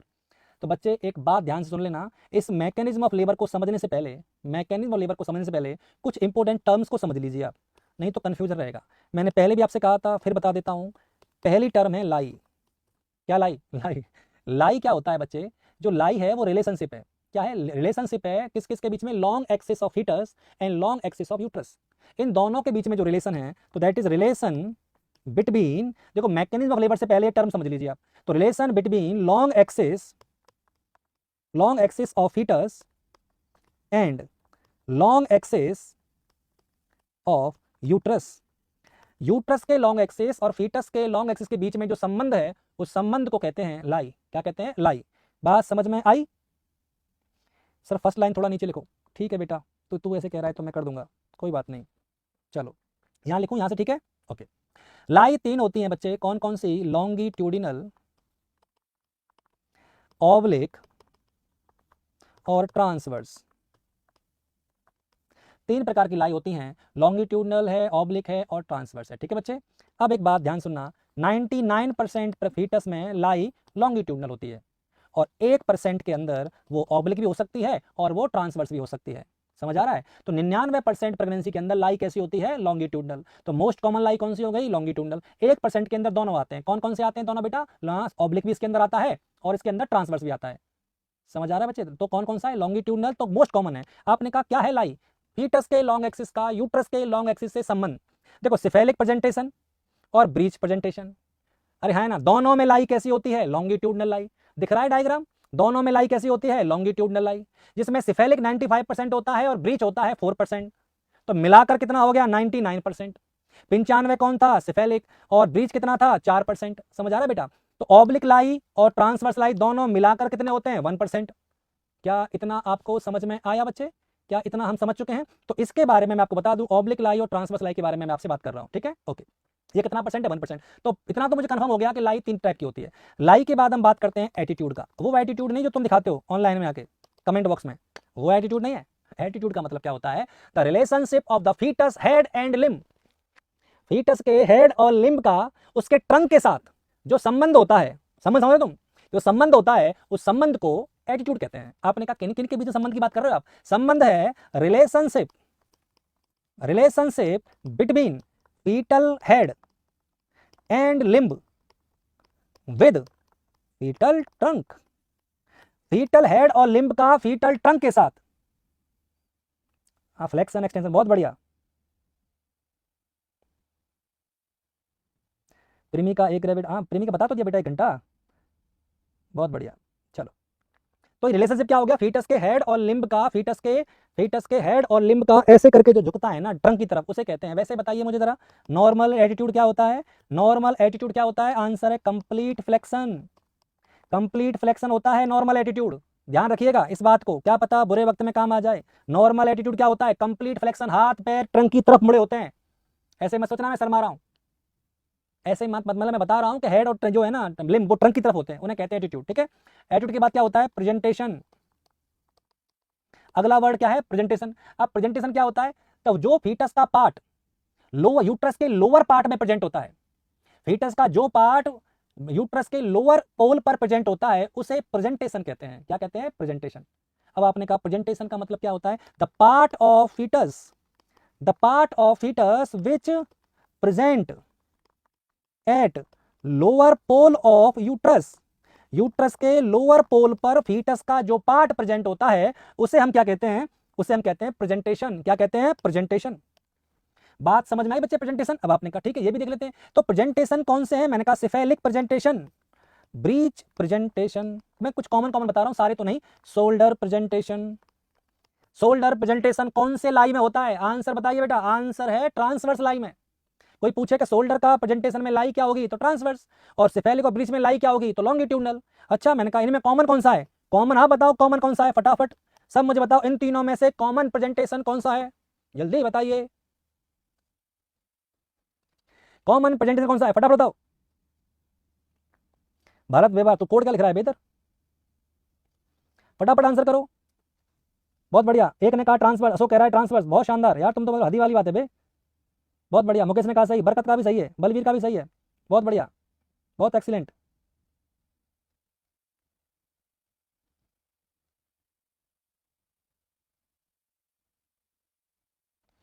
Answer है 96.8% होता है सिफेलिक प्रेजेंटेशन।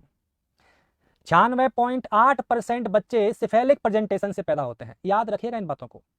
96.8% बच्चे सिफेलिक प्रेजेंटेशन से पैदा होते हैं। अभी अभी बोला, अभी बताओ सर, अभी आप 95% कह रहे थे सिफेलिक को। अभी आपने कहा था कि 95% होता है लाई में सिफेलिक। मैं हाँ तो लॉन्गिट्यूडनल लाई बताया था ना मैंने 99, तो उसमें आप कह रहे थे सिफेलिक 95 है। मैंने कहा तो अरे सिफेलिक 95 है और ब्रीच 4 है। कुछ ब्रीच को सिफेलिक कर देते हैं, कुछ ब्रीच को सिफेलिक कर देते हैं, कुछ ट्रांसवर्स को सिफेलिक कर देते हैं, कुछ ऑब्लिक को सिफेलिक कर देते हैं। समझ आया? समझ आया बेटा? तो 95 से बढ़ जाता है। 95 तो है ही। हमने कुछ कन्वर्ट भी तो किए, एक्सटर्नल वर्जन भी तो किए हमने। तो हम ऐसे करके कुछ लाई को चेंज कर सकते हैं। तो हम कुल मिलाकर सिफेलिक प्रेजेंटेशन से बच्चे 96.8% पैदा होते हैं। याद रहेगा बच्चे? बहुत बढ़िया, क्लियर है। इसके बाद बात करते हैं पोजीशन की। किसकी बात करते हैं? पोजीशन की। अब पोजीशन क्या है? सब बात घूम फिर किसकी आ रही है? रिलेशन की। रिलेशनशिप बिटवीन डिनोमिनेटर, क्या क्या? Relationship between denominator and various segment of pelvic inlet, pelvic inlet के जो वेरियस सेगमेंट हैं उनके और डिनोमिनेटर के बीच के संबंध को पोजीशन कहते हैं। याद रखिएगा। यानी कि डिनोमिनेटर क्या होता है? बोनी प्रोमिनेंस, आगे बता दूंगा मैं। तो पोजीशन क्या हो गई? संबंध हो गया कि डिनोमिनेटर का पेल्विक इनलेट के बीच में जो संबंध होता है उसे पोजीशन कहते हैं। क्या कहते हैं? पोजीशन कहते हैं। बात समझ में आ रही है बच्चे? बहुत बढ़िया। मुकेश शुक्रवाल सही कह रहा बेटा। अभी से पहले कुछ बेटा पढ़ा हुआ है तू?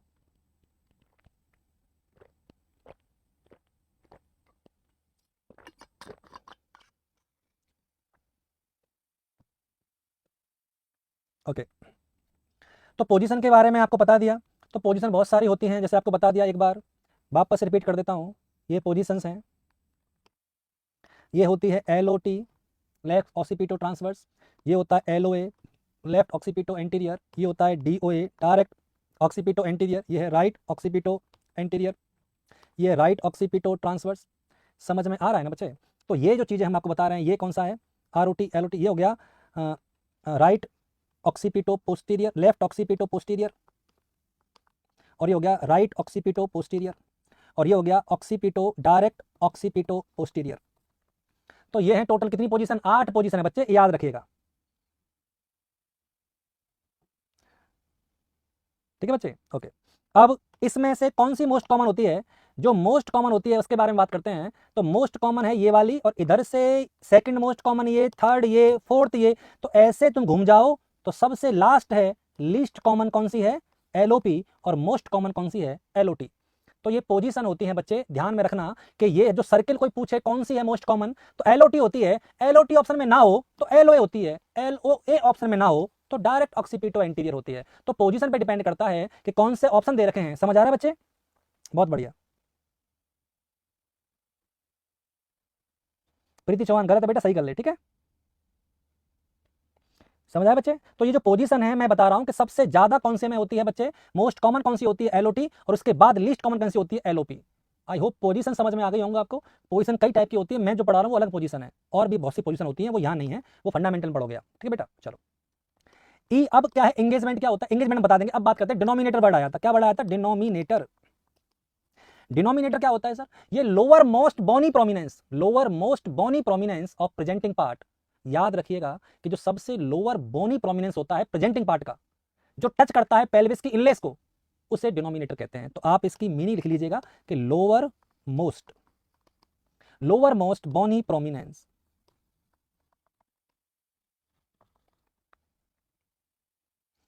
समझा बच्चे? तो ये क्या है, lower most bony prominence of presenting part which touching to pelvic inlet, touching to. Sir first line थोड़ी, अरे यार तुरे भाई संजय यादव, मैं भूल जाता हूं, दिखाई कैसे नहीं दे रही, मेरे को दिख रही है, क्या तुम सबको पहली लाइन दिखाई नहीं दे रही है यार, ये तो अजीब है। अब मुझे बार बार याद नहीं रहता ना कि ऊपर की लाइन नहीं दिख रही तुम्हें। Lower most bony prominence of presenting part touching to the pelvic inlet, उसे कहते हैं डिनोमिनेटर। क्या कहते हैं बेटा, डिनोमिनेटर, यानी बोनी प्रोमिनेंस। अब कौन कौन से हैं बच्चे बोनी प्रोमिनेंस, देखिए। अगर प्रेजेंटेशन बटेक्स है और एटीट्यूड फ्लेक्स है तो डिनोमिनेटर होगा ऑक्सीपुट। समझ आया? ओके। अगर प्रेजेंटेशन ब्रो है और डिफ्लेक्स्ड है तो डिनोमिनेटर होगा फ्रंटल। अगर प्रेजेंटेशन फेशियल है तो डिनोमिनेटर होगा मेंटम, चिन।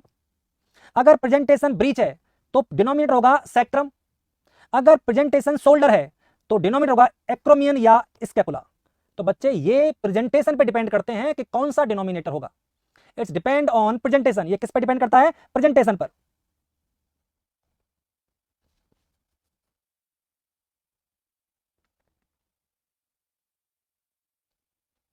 समझ आया बच्चे? तो बेटा वर्टेक्स में ऑक्सीपुट है, ब्रो में फ्रंटल है, फेशियल में मेंटम है, और ब्रीच में सेक्रम है। आई होप आपको ये सारी चीज समझ में आ गई होगी बच्चे। सो अभी हमने जो आपको पढ़ाया है वो हमने आपको क्या पढ़ाया, टोटल लेबर के बारे में जितनी इंफॉर्मेशन थी हमने बता दी। 5 मिनट का ब्रेक लेते हैं और ब्रेक के बाद I will discuss mechanism of labour. मैं आपको लेबर की मैकेनिज्म के बारे में बताऊंगा। मैकेनिज्म ऑफ लेबर हम पढ़ेंगे 5 मिनट के बाद। तो जाइए चाय पी लीजिए, जो करना है वो कर लीजिए, 5 मिनट वैसे बहुत होते हैं जिनोमिक के प्लेटफॉर्म पे। सो जैसे कि हम बता रहे थे आपको, we will discussed about the thing that कुछ टर्म्स थी उनके बारे में बात कर रहे थे आपसे, कौन कौन सी वो टर्म है वो मैंने आपको बताई हैं, जो भी टर्म्स थी। अब हम आपको पढ़ाने जा रहे हैं मैकेनिज्म ऑफ लेबर। क्या पढ़ा रहे बेटा, मैकेनिज्म ऑफ लेबर। तो जल्दी से फास्ट लोग कनेक्ट हो जाओ, जल्दी जल्दी, 5 मिनट हो गए, जिन्हें जो करना था वो कर लिया होगा, आ जाओ।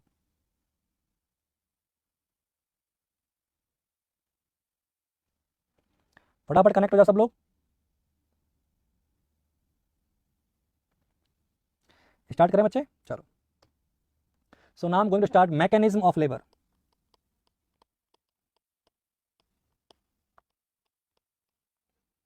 मैकेनिज्म ऑफ लेबर, बिल्कुल जल्दी कनेक्ट हो जाओ, मैं नहीं चाहता किसी का कोई टॉपिक रह जाए।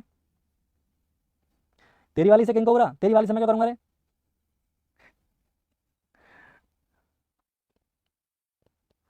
चलो बहुत अच्छे। तो मैकेनिज्म ऑफ लेबर में सबसे पहला मैं आपको बताऊं, कई सारे कोऑर्डिनल साइन आते हैं, उन कोऑर्डिनल साइन के बारे में स्टडी करेंगे। कई स्टेप होते हैं मैकेनिज्म ऑफ लेबर के अंदर, तो ब्रीफली हम उन चीज़ों के बारे में बात करेंगे जो कि एग्जाम पॉइंट ऑफ व्यू से रिलेटेड है। ठीक है बच्चे, हम उस पॉइंट ऑफ व्यू से बिल्कुल नहीं पढ़ाएंगे जैसे आपका कल 4th का एग्जाम है और मैं आपको ओबीजी पढ़ा रहा हूँ, उस पॉइंट ऑफ व्यू से नहीं पढ़ा रहा मैं एमसीक्यू के पर्पज से पढ़ा रहा हूँ, जो दोनों में काम आएंगे, नॉट सेट में और सीएचओ के अंदर। ठीक है, तो सबसे पहला स्टेप कह लो, साइन कह लो, फेज कह लो, एंगेजमेंट। कनेक्ट हो जाओ फास्ट सब लोग।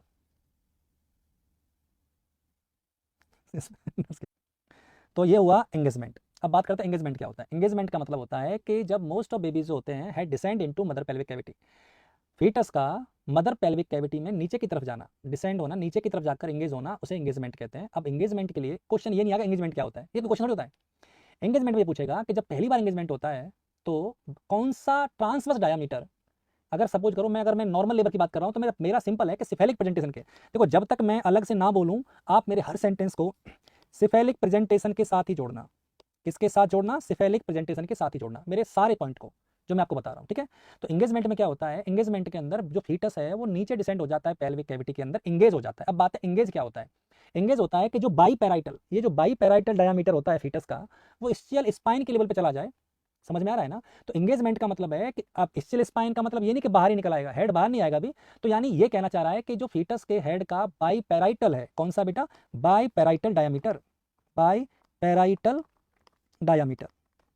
तो बेटा जो बाईपैराइटल डायामीटर है, बात है वो कौन सा होता है? तो बेटा बाईपैराइटल डायामीटर होता है, जैसे कि अब इसमें देखेगा, हाँ ये वाला होता है बेटा बाईपैराइटल। समझ में आया? बात है कि ये वाला सबसे लॉन्गेस्ट है, ये लॉन्गेस्ट ट्रांसवर्स डायामीटर है। फीटस हेड का सबसे लंबा यानी लॉन्गेस्ट ट्रांसवर्स डायामीटर कौन सा होता है? आंसर है बाईपैराइटल होता है। ठीक है बच्चे? और बाईपैराइटल ही होता है प्रेजेंटेशन किसके अंदर? सिफेलिक के अंदर। तो सिफेलिक प्रेजेंटेशन के अंदर एंगेजमेंट कौन से डायमीटर का होगा?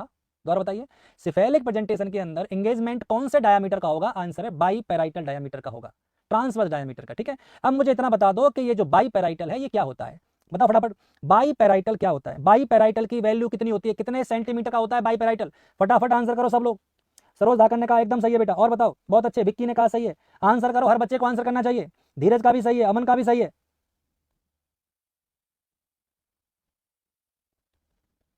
और बताओ बेटा, सब आंसर करो। विक्की वापस आया, हर बच्चे को आंसर करना है, कोई बच्चा रहना नहीं चाहिए, हर बच्चे को बताओ फटाफट। एक्सीलेंट, देख लो क्या स्पीड से आंसर आ रहे हैं। यही तो आंसर है।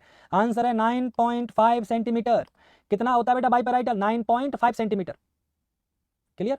और ये जो एंगेजमेंट होता है इसके अंदर क्या होता है? जो फीटल का जो प्रेजेंटिंग पार्ट होता है वो पेल्विक कैविटी में नीचे की तरफ चला जाता है।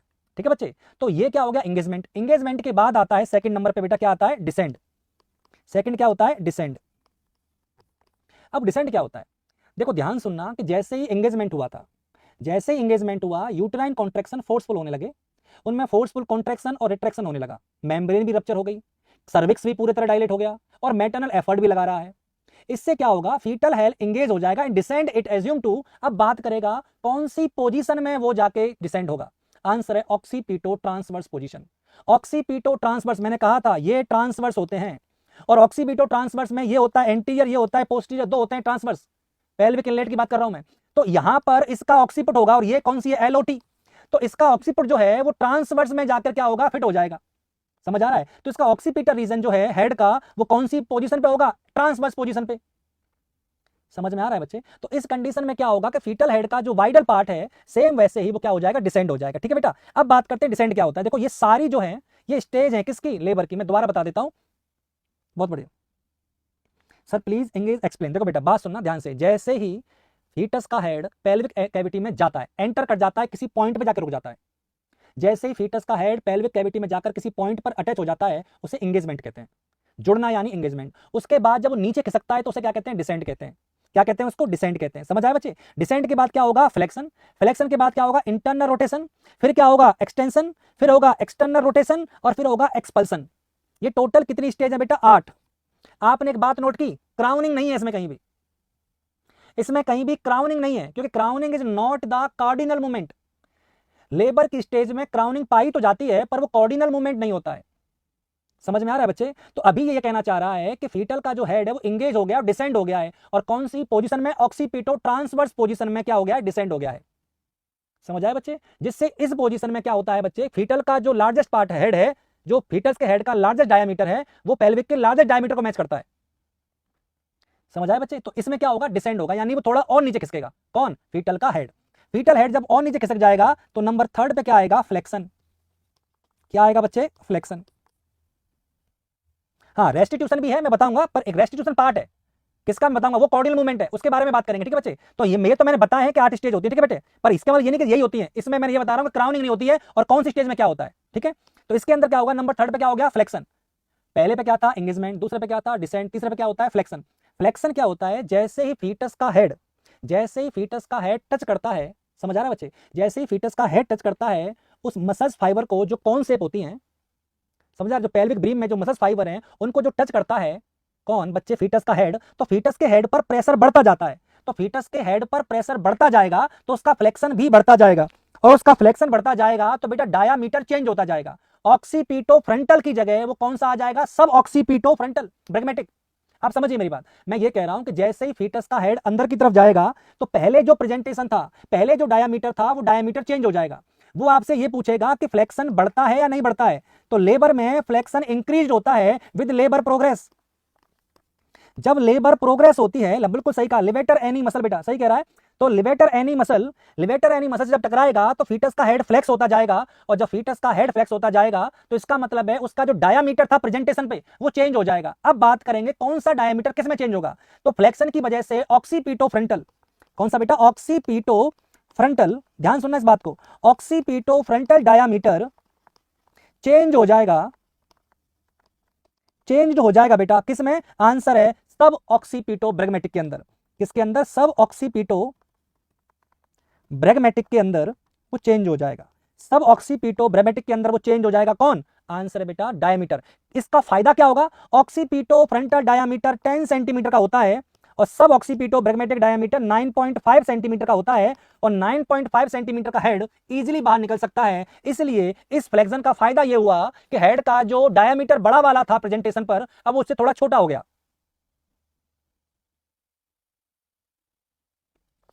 गौरव तिवारी, बेटा जहां डालना है वहां डालने दो। अब मैं जानता हूं अभी बच्चे क्या है, कुछ बच्चे रेस्ट करते हैं, पता है, लाइव में नहीं आते क्योंकि उन्हें पता है कि सुबह टेलीग्राम पे मेरे को रिकॉर्डेड मिल जाएगा।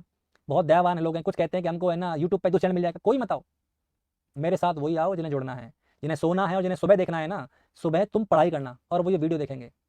समझ में आ रहा है, तुम पढ़ोगे क्लास लेने के बाद, तुमसे एक कदम पीछे रहेंगे जिंदगी भर। वो जो रिकॉर्डेड देख रहे हैं ना और जो 2 चैनल पे देख रहे हैं, वो एक कदम पीछे रहने वाले हैं। समझ आ रही बेटा। और देखो ये तो जरूर, जिसमें कुछ बात होती है ना उसी की तो बात होती है। समझ में आ रहा है ना, जिसको जो करना है वो करने दो, तुम पढ़ाई पे ध्यान दो, ठीक है बेटा। तो कितना हो गया, 10 से लेके 5 हो गया, 10 से 9.5 हो गया, ये बहुत जरूरी है। और एक चीज और हो गया, ऑक्सीपुट जो है ना वो लीडिंग पार्ट हो गया। इस फ्लेक्शन की वजह से कौन, occiput become leading part, occiput become leading part. Clear है। तो ये कौन सा हो गया, नंबर 3 हो गया, कौन सा, आंसर है flexion, engagement, descent, flexion. Flexion के बाद नंबर 4 पे आता है internal rotation of head, internal rotation of head. और देखो ताजुब, देखो मतलब इतनी सारी रिकॉर्डेड क्लास पढ़ी है मेरी, इतने सारे यूट्यूब चैनल पे मेरी क्लास रिकॉर्ड कर रखी है, इसके बाद भी 3000 बच्चे क्लास देखते हैं, 3, 3.5, 4,000 बच्चे क्लास देखते हैं। क्योंकि उन्हें पता है कि अगर हमें कोई डाउट आएगा तो लाइव सेशन में बता देगा टीचर। और अगर हम 20 क्वेश्चन पूछेंगे वो 10 तो पढ़ लेगा, 5 तो बताएगा। तो ये बेनिफिट अलग होता है जो सबको समझ में नहीं आता, जब आएगा ना तो बाद में समझ में आएगा, रोने के अलावा कुछ नहीं बचेगा। तो इंटरनल रोटेशन ऑफ हेड में क्या होता है बच्चे, वो देखिए। अभी मैंने कहा लीडिंग पार्ट कौन हो गया है, ऑक्सीपुट। अब ऑक्सीपुट लीड कर रहा है, तो ऑक्सीपुट लीड करेगा और ये पेल्विक फ्लोर पे जाके टच होगा। कहां टच होगा, पेल्विक फ्लोर पे। और जैसे ही पेल्विक फ्लोर, एक बात बता दो बेटा, एक बात सुन लेना, पेल्विक फ्लोर पर जो मसल्स होती हैं वो गटर शेप होती हैं, ऐसा ना गटर। बेटा भर दो जहां भरना है बेटा, कोई सा फॉर्म भर सकते हो, कोई इशू नहीं है। कोई पूछे ना बेटा, ये जो पेल्विक की जो फ्लोर की जो मसल्स होती हैं वो कैसी होती है, गटर शेप होती हैं। अब कोई चीज गटर शेप में सपोज यहां टकराए तो वो तो घूम के यहीं आएगी। तो आप ये क्या देखते हो बच्चे कि सपोज करो ऐसा है, ऐसा है वो, ठीक है, ऐसे कर, ऐसे कर लीजिए। अगर कोई हेड यूं टकराया ऑक्सीपुट, तो बेटा वो घूम के ऐसे बाहर निकलेगा। आप समझो, ऑक्सीपुट अगर से टकराया है तो वो घूम के बाहर निकलेगा ऐसे करके। तो इसका मतलब है हेड अपने आप ऐसी पोजीशन में आ जाता है कि उसका ऑक्सीपुट जो है वो प्यूबिक सिम्फाइसिस की तरफ आ जाता है। जो अभी अभी आपने क्या बोला, मोस्ट कॉमन कौन सी पोजीशन बताई थी बेटा, मोस्ट कॉमन पोजीशन बताई थी एलओटी। आप समझिए, मैं फीटस हूं, ये मेरा ऑक्सीपुट है, ये मेरे शोल्डर है। मेरे ऑक्सीपुट में मेरे शोल्डर में 90 डिग्री है नहीं, मेरे हेड में और मेरे शोल्डर में 90 डिग्री है, हाँ या ना। इसमें क्या होता है, इसमें मेरा जो हेड है, वो 90 डिग्री टर्न हो जाता है। एक बात आपको मैंने बताई थी, टोटल कितनी बताई थी मैंने आपको पोजीशन बच्चे, 8 बताई थी, 8 पोजीशन। एलओटी है, ये आरओटी है, बताई थी मैंने पोजीशन 8। अब ये बताइए, अगर ये पूरा सर्किल बनेगा तो एक सर्किल कितने एंगल का होता है, एक सर्किल पूरा कितना एंगल होता है, आंसर है 360। कितना होता है, 360। 360 को अगर मैं डिवाइड करूं 8 से तो कितने कितने डिग्री आ रहा है, 45 डिग्री। तो यानी हर रोटेशन, आप समझिए बच्चे, हर रोटेशन 45 का है। तो यानी हर रोटेशन जो है वो 45 डिग्री का है। और अभी आपका ऑक्सीपुट यहां है, अगर ये आपका ऑक्सीपुट है तो आपका शोल्डर कहां हुआ, अगर आपका ऑक्सीपुट यहां है तो आपका शोल्डर यहां होगा। ये क्या हुआ, शोल्डर, और ये क्या हुआ, ऑक्सीपुट। बहुत बढ़िया बच्चे, हाँ बेटा भर जाएगा, कोशिश करो भरने का, ठीक है बच्चे। तो मैं कह रहा हूं कि अगर मेरा सपोज करो मेरा ऑक्सीपुट, मेरा आप ऐसे देखिए, ये आगे की तरफ प्यूबिक सिम्फाइसिस है, आगे की तरफ प्यूबिक सिम्फाइसिस है, ऐसे समझने की कोशिश करिए, ठीक है, थोड़ी देर के लिए फीटस बनते हैं, ठीक है बेटा। देखो मेरा ऑक्सीपुट किधर है, मेरा ऑक्सीपुट है ट्रांसवर्स की तरफ, तो मेरा शोल्डर किधर है, प्यूबिक सिम्फाइसिस की तरफ। अब मैं ऐसे हूं, अब मुझे चाहिए ऐसे, तो एक बात सुनो, अगर मैं कहूं कि ट्रांसवर्स से प्यूबिक सिम्फाइसिस की तरफ आ रहा है, अगर मैं कहूं ये है यहां आना है इसको, कहां से, यहां से, तो 1 और 2, तो कितने टर्न लेगा, 2, तो ये कितना टर्न करेगा, 2/8। आप समझो, हेड को कहां आना है, एंटीरियर आना है, ऑक्सीपिट को कहां आना है, एंटीरियर, और एंटीरियर में कौन है, प्यूबिक सिम्फाइसिस। समझ आ रहा है बच्चे? तो अगर मैं कहूं कि ये मेरा क्या है, ऑक्सीपिट है जो ट्रांसवर्स को टच हो रहा है, तो मेरा शोल्डर प्यूबिक सिम्फाइसिस की तरफ है। अगर मैं अपने हेड को, अगर मैं अपने किसको, ऑक्सीपिट को इधर लाना चाहता हूं प्यूबिक सिम्फाइसिस की तरफ, तो मुझे ऐसे घुमाना पड़ेगा। अगर ये ऐसे है, इधर घुमाऊं तो 45 डिग्री, और ऐसे घुमा दूं तो कितना हो गया, 90 डिग्री। समझ आ रहा है ना बेटा? तो रोटेशन कितना हो गया, 2/8। तो LOT से DOA आने में 2/8 का रोटेशन होता है। कुछ बुक्स में 1/8 लिखा होता है, बेटा याद रखना कि 2/8 होता है।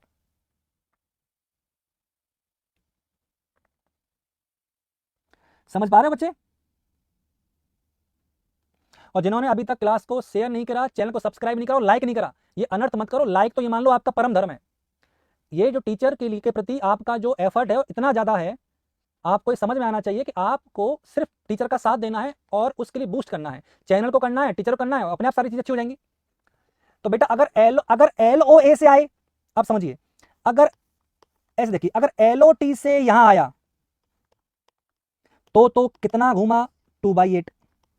और अगर LOA से यहां आया तो बेटा कितना घूमा, आंसर है 1/8। तो इस बात पे डिपेंड करता है कि मोस्ट कॉमन पोजीशन कौन सी है। जो किताब, जो बुक LOA को मोस्ट कॉमन मानती हैं वो 1/8 आंसर को मानती हैं, और जो LOT को मोस्ट कॉमन मानते हैं वो 2/8 रोटेशन को सही मानते हैं। बात समझ में आ रही है बच्चे? आपको मैंने कमिटमेंट किया था, पता है, फ्री कोर्स का। इस फ्री कोर्स के कमिटमेंट करने की वजह से आपको आइडिया नहीं है मुझे कितनी गालियां पड़ रही हैं, जबकि मैंने किसी के कोई कंपटीशन के लिए नहीं किया था, ना मैंने किसी को नीचे दिखाने के लिए कुछ किया था। मेरा पर्पस सिर्फ एक ही था, अगर मैं लायक हूं और मेरे पास टाइम है तो मैं कम से कम उन बच्चों को जरूर पढ़ा सकूं CHO के लिए जो शहर नहीं आ सकते। मैंने तुम्हें पहली क्लास में बोला था, मेरा पर्पस सिर्फ एक था, मेरा पर्पस किसी को नीचे दिखाना या किसी का बिजनेस खत्म करना नहीं था। ऐसा मैं सोचता भी नहीं हूं, ना मैं इस लायक हूं। मेरा एक ही पर्पस था कि मैं सिर्फ इतना चाहता था कि जो घर बैठा है ना वो कर ले। ऐसा नहीं है कि मेरे पास टाइम फ्री है, ये टाइम मैं निकालता हूं। ये टाइम मैं निकाल रहा हूं ना, मैं ऐसे निकाल रहा हूं कि जो मुझे बहुत जरूरी काम थे ना वो काम मैं छोड़ रहा हूं, सिर्फ इसलिए कि मैं क्लास ले सकूं। और मैं क्लास आके कोई ऐसा नहीं कि 1 घंटे फॉर्मेलिटी की और मैं चला गया, ऐसा भी नहीं है। अगर मैं क्लास लेने आता हूं तो फिर मैं बैठता हूं, मैं लंबा बैठता हूं आप लोगों के साथ। फिर मैंने सोचा बच्चे टेस्ट के लिए यहां वहां परेशान होंगे, तो मैंने कहा टेस्ट भी फ्री कर देता हूं। जितना मुझसे हो रहा है मैं उतना कर रहा हूं। और ये यकीन मान लीजिए कि अगर इस टाइम को मैं कहीं और कंज्यूम करूं ना, आई कैन अर्न मिलियन, मैं बहुत अच्छे से कमा सकता हूं। अगर ये टाइम मैं कहीं और दूं ना तो मैं जैसे चाहे वैसे कमा सकता हूं। बस चीजें हैं कि मैं चाहता हूं कि बच्चे जो जीनोमिक पे हैं, जो जो भरोसा करते हैं, मुझ पे भरोसा करते हैं, जीनोमिक भरोसा करते हैं, वो भटके नहीं। उनके लिए बस इतना है कि बच्चे अच्छे से पढ़ें, अच्छे से पढ़ें, सिलेक्ट हो जाएं। अगर इस यूट्यूब चैनल से 100 बच्चे भी सिलेक्ट हो गए तो मेरे लिए तो अचीवमेंट है। वो गांव से बच्चे सिलेक्ट हुए हैं, अगर वो 100 बच्चे भी सिलेक्ट मैं करवा देता हूं इस गांव से, किसी से धारणी से, किसी एक परिवार की रोजी रोटी बन जाती। थैंक्स बच्चे, लॉट्स ऑफ लव, थैंक्स बच्चे, जी 1 पर तैयारी नोट सेट की कि बच्चे हार्ट रूल बेटा सब मिट देख मेरी बात, हार्ट रूल बताने के लिए बेटा मैं ना CHO में हार्ट रूल पढ़ाने लग गया ना, तो मैं CHO कोर्स कब कराऊंगा। हार्ट रूल मुझे पता है, मेरे YouTube वीडियो मेरे पढ़ा हुआ है, उस पर देख लेना, मैंने बताया था। और हेड में एंटीरियर टच हो जाता है, क्या टर्न होता है, 2/8। कितना टर्न होता है बेटा, 2/8 टर्न होता है।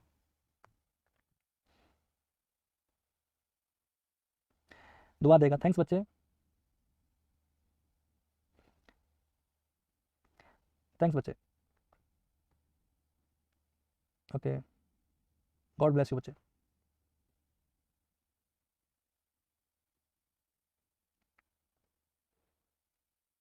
सर मैं बिहार में जॉब करते हुए आपकी क्लास लेता हूँ, थैंक्स बच्चे, अच्छी बात है बेटा, पढ़ते रहो, ठीक है। तो मैंने बताया रोटेशन, इससे क्या होगा, देखो मेरी बात सुनो, अब सिंपल समझ लो, ये शोल्डर है, एक बार मैं और कोशिश कर रहा हूं समझ लेना। ये शोल्डर है, इधर है प्यूबिक सिम्फाइसिस और इधर है सेक्रम पेल्विक्स का। अब ठीक है, फील करो मेरे साथ, आप ऐसे बैठे हो, इधर है क्या प्यूबिक सिम्फाइसिस और इधर है सेक्रम, और मेरा ये जो ऑक्सीपुट है वो किधर है, मेरा ऑक्सीपुट है लेफ्ट ऑक्सीपिट पोस्टीरियर यानी लेफ्ट साइड में ट्रांसवर्स, ठीक है। और ये कितना एंगल है 90 डिग्री का, मुझे कितना टर्न करना है, दो यानी 90 डिग्री। तो अगर मैं अपने हेड को इधर लाना चाहता हूं, अगर मैं मेरे ऑक्सीपुट को इधर लाना चाहता हूं प्यूबिक सिम्फाइसिस पे, तो मुझे मेरा हेड ऐसे टर्न करना पड़ेगा, इधर 45 एक और 45 90, तो मेरा ऑक्सीपुट किधर आ गया प्यूबिक सिम्फाइसिस की तरफ। इसे कहते हैं इंटरनल रोटेशन ऑफ हेड। क्या कहते हैं, internal rotation of head, slight twist in नेक।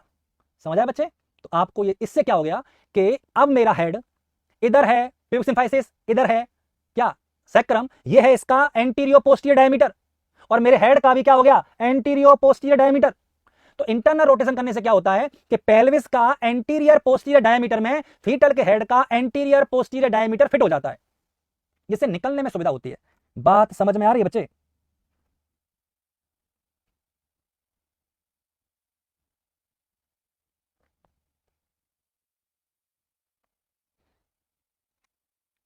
एक बार और नीतू यादव, ठीक है बेटा, देख वापस सुन ले, देख मैं ऑक्सीपुट है ना, आप इमेजिन करो मेरा ऑक्सीपुट कहां है, DOP।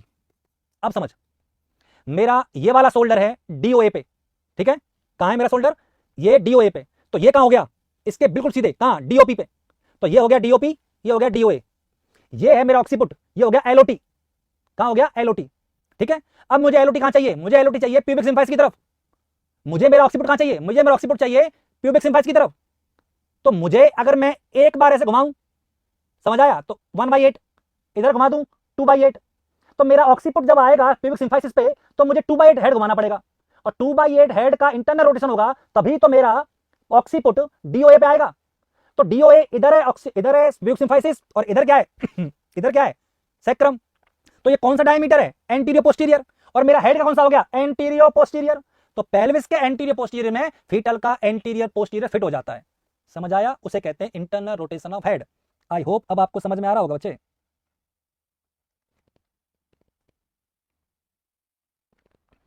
क्लियर है, आदित्य पारेख समझ आया बेटा, बहुत बढ़िया, 100% आया ना, एक्सीलेंट, यही पर्पस था मेरा।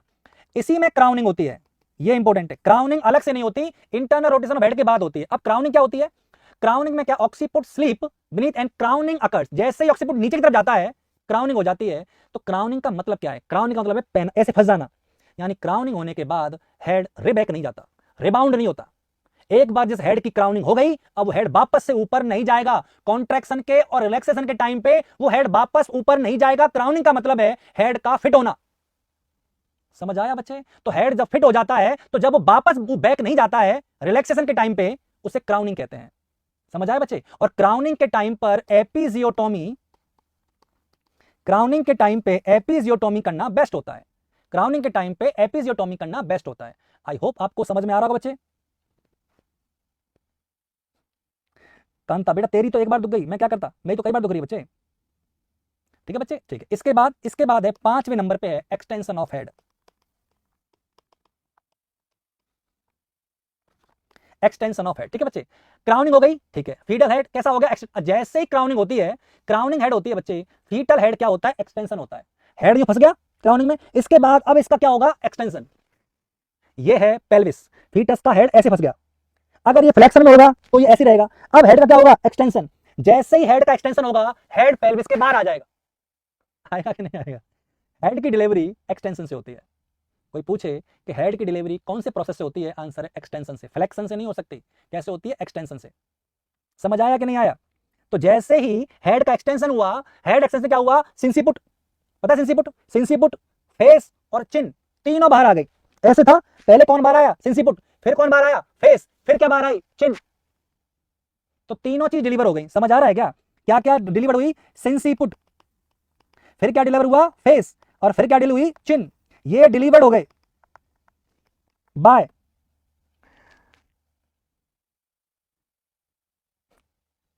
पूरा फील कर रहे हो भाई। समझ आ रहा है बच्चे। तो डिलीवर्ड बाय एक्सटेंशन, ये एक्सटेंशन से डिलीवर्ड होते हैं। आई होप आपको समझ में आ रहा होगा बच्चे। तो एक्सटेंशन से जो डिलीवर हो गए कौन, ये हेड के देखो सिंसिपुट बताया ना इतना पार्ट। फेस का मतलब ये नहीं होता कि फेस का मतलब जहां तक साबुन से धो रहे हो वो पूरा फेस है, ऐसे नहीं है। फिर तो जो गंजे होते हैं वो यहां तक साबुन से धो ले तो यही फेस हो गया। आपने कहा ये जो मुंह धो लेते हैं वो फेस ही तो होता है, ऐसा नहीं है। फेस ये है, इतना वाला पार्ट फेस है, ये वाला पार्ट ये मत सोचना कि शादी का पोज दे रहे हैं दुल्हन।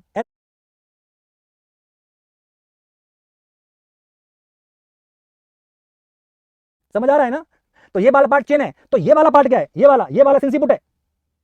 समझ आ रहा है क्या रे?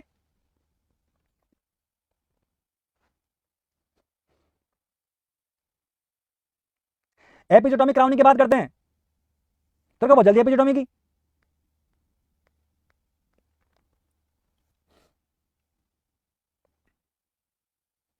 लेबर में बर्थ कैनाल से डिलीवरी कैसे भी करा लो, चाहे सिजेरियन कराओ चाहे बर्थ कैनाल से कराओ। एलओटी टिक करना, योगेश कुमार यादव, एलओटी सही है। बदायूं हेड आ गया, बहुत बढ़िया। बच्चा करके छोड़ेंगे, ठीक है बच्चे, इतना समझ में आया? ठीक है, ये हो गया क्या? एक्सटेंशन, एक्सटेंशन से हेड की डिलीवरी हो गई, ठीक है। इसके बाद नंबर 6, एक बार डायग्राम है क्या मेरे पास कोई? ये लो, बहुत बढ़िया। हेड की डिलीवरी फ्लेक्शन से हो रही है एक्सटेंशन से? डायग्राम देखना एक बार। हेड की डिलीवरी फ्लेक्शन से होती है तो खोपड़ी अंदर की तरफ होती, और ये खोपड़ी बाहर की तरफ है, इसका मतलब है हेड की डिलीवरी कैसे हो रही है? Bye extension.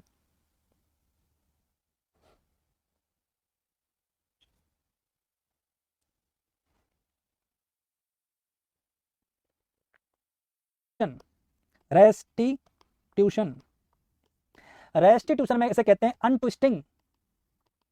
रेस्टिट्यूशन को किस नाम से जानते हैं? अनट्विस्टिंग के नाम से जानते हैं। बोला हुआ क्या था? मैंने कहा बहुत दिक्कत हो रही थी इंटरनल रोटेशन के अंदर। क्या हो गया था इंटरनल रोटेशन के अंदर? क्या हुआ था भाई इंटरनल रोटेशन के अंदर? क्या हुआ था कि ये गर्दन यूं घूम गई थी, याद है? इधर था पीवी सिम्फाइसिस, इधर था सैक्रम, और मेरा ऑक्सीपुट किधर जाना था? पीवी सिम्फाइसिस तरफ, तो मैंने 2/8 घुमा दी यूं। अब मैं ऐसे करके बैठा हूं यार, मैं तो गर्दन में दर्द होने लगा। तो जैसे ही मेरी गर्दन में दर्द हो रहा है, मैंने कहा ये क्या, ये समस्या क्या है? ये बहुत ज्यादा है। अब हेड का तो क्या हो गया? डिलीवरी, हेड तो निकल गया बाहर। अब थोड़ा सोच आके थोड़ा सा रिलैक्स कर लेते हैं, इतना ज्यादा टाइट रहने की जरूरत नहीं है। उसने थोड़ा सा हेड को सीधा कर लिया इधर, तो उसने कितना घुमा लिया? रेस्टिट्यूशन में कितना घुमाया? बताओ आंसर फटाफट। पहले यहां से यहां किया था तो 2/8 था, अब रेस्टिट्यूशन में दोबारा खोल दिया, अनट्विस्टिंग, जो ट्विस्ट किया था उसे अनट्विस्ट किया है, तो ऐसे से ऐसे कर लिया। बताओ कितना रोटेशन किया? फटाफट बताओ कितना रोटेशन किया? बहुत बढ़िया,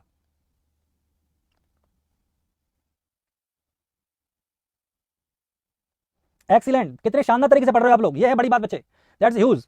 और हर बच्चे का आंसर सही है, मतलब कितना शानदार पढ़ रहे हो। रेस्टिट्यूशन में 1/8 रोटेशन होता है, समझ आ रहा है बच्चे?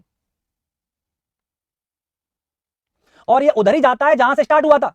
ए सुन भाई, रेस्टिट्यूशन का मतलब मैं बता देता हूं, सुन। मेरा अभी ये था मेरा हेड, और मेरा इधर आ गया, तो 90 डिग्री हो गया। अब मैं वापस से यूं करूंगा, अब इसे यूं थोड़ी घुमा दूंगा ना 1/8। भाई ऐसे नहीं करना है, रबड़ नहीं है, बच्चा है वो। तुम सोचा ये 90 है तो 1/8 इधर घुमा दो, इधर कैसे घूमेगा? अब आप समझो, जिधर से आया है उधर ही वापस जाएगा। रे ट्विस्टिंग का मतलब क्या है? जो ट्विस्ट किया था उसे खोल रहा हूं, तो अपोजिट मत कर देना, नहीं बच्चा निबट जाएगा। गर्दन यूं खड़े मोड़ दी, ऐसे नको करो भाया। जिधर से पहले घुमाए थे उधर ही लेके जाओ। ऑक्सीपुट यहां था, यहां ले आए, तो इसको यहां लेके जाओ बीच में। समझ आ रहा है ना?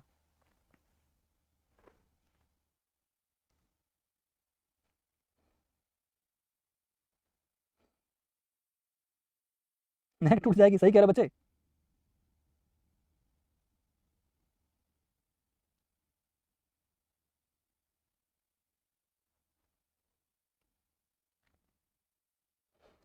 ओके, इसके बाद है 7वें नंबर। एक बार देखता हूं क्या होता है रेस्टिट्यूशन। ये देखो, इसे देखो आप, ये बड़ा शानदार है। ये एक्चुअल डायग्राम देख लो एक बार आप, लगे हाथ। हेड की डिलीवरी फ्लेक्शन से नहीं एक्सटेंशन से हुई है, और हेड का ऑक्सीपुट बाहर आया है। प्यूबिक सिम्फाइस तरफ कौन था? ऑक्सीपुट। ये फेस किधर था? ये फेस किधर है? एक बार देखो, इससे अच्छा डायग्राम नहीं मिलेगा। अगर दिख रहा होगा तो बेस्ट डायग्राम है। ये फेस, ये है फेस, और ये फेस किधर की तरफ है? सेक्रम की तरफ। ये है ऑक्सीपुट, और ये किधर की तरफ है? प्यूबिक सिम्फाइसिस की तरफ। हो गया? तो ऑक्सीपुट किधर हो गया? प्यूबिक सिम्फाइसिस की तरफ, और फेस किधर है? सेक्रम की तरफ। तो हेड की डिलीवरी तो कैसे हो गई? ऐसे, एक्सटेंशन से। अब इसने कितना घुमाया? 1/8। ये ऐसे करो इसको यूं, समझ आ रहा है बेटा? अब आपको समझ में आ जाएगा। यहां से इधर कर दिया तो कितना कर दिया? 1/8। हाँ समझ में आया? और वापस एक्सटर्नल रोटेशन में क्या होता है? ये इधर वापस घूम जाता है इधर। ध्यान से सुनना, एक्सटर्नल रोटेशन के अंदर बेटा क्या होगा कि ये जो समझो, एक्सटर्नल रोटेशन में दोनों रोटेट होंगे। जो शोल्डर है वो जाएगा 1/8। अब समझो, मैं समझा दूंगा, कोई दिक्कत नहीं। देखो इधर देखना आसान है, ठीक है? एक बार देखो, आपने कहा ये है external, internal rotation of head, ठीक है? ये है ट्विस्टिंग, ये है कौन सी बच्चे? रिट्विस्टिंग। समझ आ रहा है? ये रिट्विस्टिंग। अब आप क्या चाहते हो? आप चाहते हो एक्सटर्नल रोटेशन, तो अब मैं चाहता हूं कि थोड़े शोल्डर भी घूमे। समझ में आ रहा है ना, थोड़े शोल्डर भी घूमे। अभी मैं ऐसे हूं ना, तो मैं चाहता हूं कि थोड़े शोल्डर भी घूमे, तो थोड़ा 1/8 तो कौन घूमे, शोल्डर, और 1/8 कौन घूमे, हेड। समझ आ रहा है कि बच्चे, 1/8 कौन घूमे, शोल्डर, और 1/8 कौन घूमे, हेड। तो इसके अंदर क्या होता है, हेड जो शोल्डर है वो अंदर घूमते हैं 1/8। समझ आ रहा है बच्चे। तो जो एक्सटर्नल रोटेशन के अंदर क्या होता है, जो शोल्डर होते हैं जो अभी अंदर है, डिलीवर नहीं हुए, शोल्डर रोटेट होते हैं 1/8, और हेड क्या होता है, रोटेट होता है, ये भी रोटेट होता है 1/8, और दोनों सेम डायरेक्शन में होते हैं। यानी कि हेड जो है वो डायरेक्ट एक्सटर्नली होता है, क्या, रोटेट होता है एज द रेस्टिट्यूशन, जैसे कि रेस्टिट्यूशन में हुआ था। समझ आए बच्चे। शोल्डर का कितना रोटेशन होता है, एक्सटर्नल रोटेशन ऑफ हेड में शोल्डर का रोटेशन कितना होता है बेटा, आंसर है 1/8, और हेड का रोटेशन क्या होता है।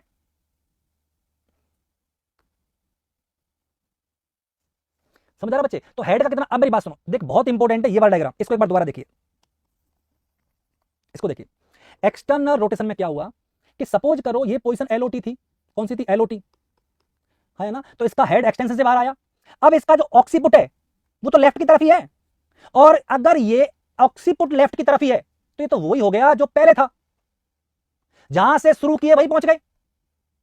अंदर मैंने 2/8 घुमाया था, उस समय हेड कहां था, उस समय ऑक्सीपुट कहां था, एलओटी पे। फिर मैंने कितना घुमाया, 2/8, तो फिर कहां आ गया, यहां ऐसे आ गया। फिर मैंने कितना घुमाया, 1/8 घुमाया। उसके बाद मैंने वापस घुमाया 1/8, ये 1/8, तो यहां से ये वापस इधर गया, तो ये कितना गया, 1/8। तो वापस से ऑक्सीपुट कहां पहुंच गया, वहीं जहां था, एलओटी की तरफ। यानी इसका ऑक्सीपुट होगा लेफ्ट थाइज की तरफ, मां की लेफ्ट थाइज की तरफ इसका ऑक्सीपुट होगा। समझ आ रहा है बच्चे, आया कि नहीं आया। शोल्डर का रोटेशन एक्सटर्नल रोटेशन में होता है, शोल्डर का रोटेशन रेस्टिट्यूशन के बाद होता है। मैं समझाता हूं, कोई बात नहीं, देखो आप ऐसे समझो, आप एक बार और समझ लो। देखो मैं चाहता हूं कतई जहर बन के आप कौन सी जाननी चाहिए, वापस शुरू करते हैं, ठीक है। ये मैं हूं, मैंने कहा ये मेरा ऑक्सीपुट है। अब एक साथ समझ में आ जाएगा, लास्ट बार प्रयास करो। ये ऑक्सीपुट है, मैंने कहा ये है प्यूबिक सिम्फाइसिस, मैंने कहा ये सेक्रम है, मैंने कहा ऐसा ही है, हाँ। आपकी पोजीशन कहां है, मैंने कहा एलओटी ट्रांसवर्स। ये एंटीरियो पोस्टीरियर डायमीटर, ये कौन सा है, एंटीरियो पोस्टीरियर, इधर है प्यूबिक सिम्फाइसिस, इधर है सेक्रम, और मेरा ऑक्सीपुट है लेफ्ट, कहां पर, एलओटी पे, ठीक है। अब आप क्या चाहते हो, मैं चाहता हूं 2/8 करो, 2/8 कर दिया, 2/8 मैंने कर दिया। 2/8 करते ही हेड की डिलीवरी हुई, मैंने कहा हुई। अब 2/8 करते ही ऑक्सीपुट कहां गया मेरा, प्यूबिक सिम्फाइसिस पे, कहां गया, प्यूबिक सिम्फाइसिस पे। समझ आ रहा है कि बच्चे। तो प्यूबिक सिम्फाइसिस मेरा क्या ऑक्सीपुट, अब क्या होगा, रेस्टिट्यूशन, क्या होगा, रेस्टिट्यूशन। अब ये आएगा इधर 1/8, ठीक है, आ गया। अब इसने कहा शोल्डर भी घुमा दो 1/8, जैसे इसने शोल्डर घुमाया 1/8 में यूं हो गया, वैसे ही हो गया जैसे पहले था। समझ आ रहा है, पहले मैं यूं ही बैठा था, मेरा ऑक्सीपुट पहले पीछे था ना, पहले मेरा ऑक्सीपुट लेफ्ट साइड में था, अभी भी कहां पहुंच गया, लेफ्ट में। और इस बार जो एक्सटर्नल रोटेशन हुआ है वो इसलिए हुआ है कि मेरे शोल्डर का 1/8 रोटेशन हुआ है। समझ आया बच्चे।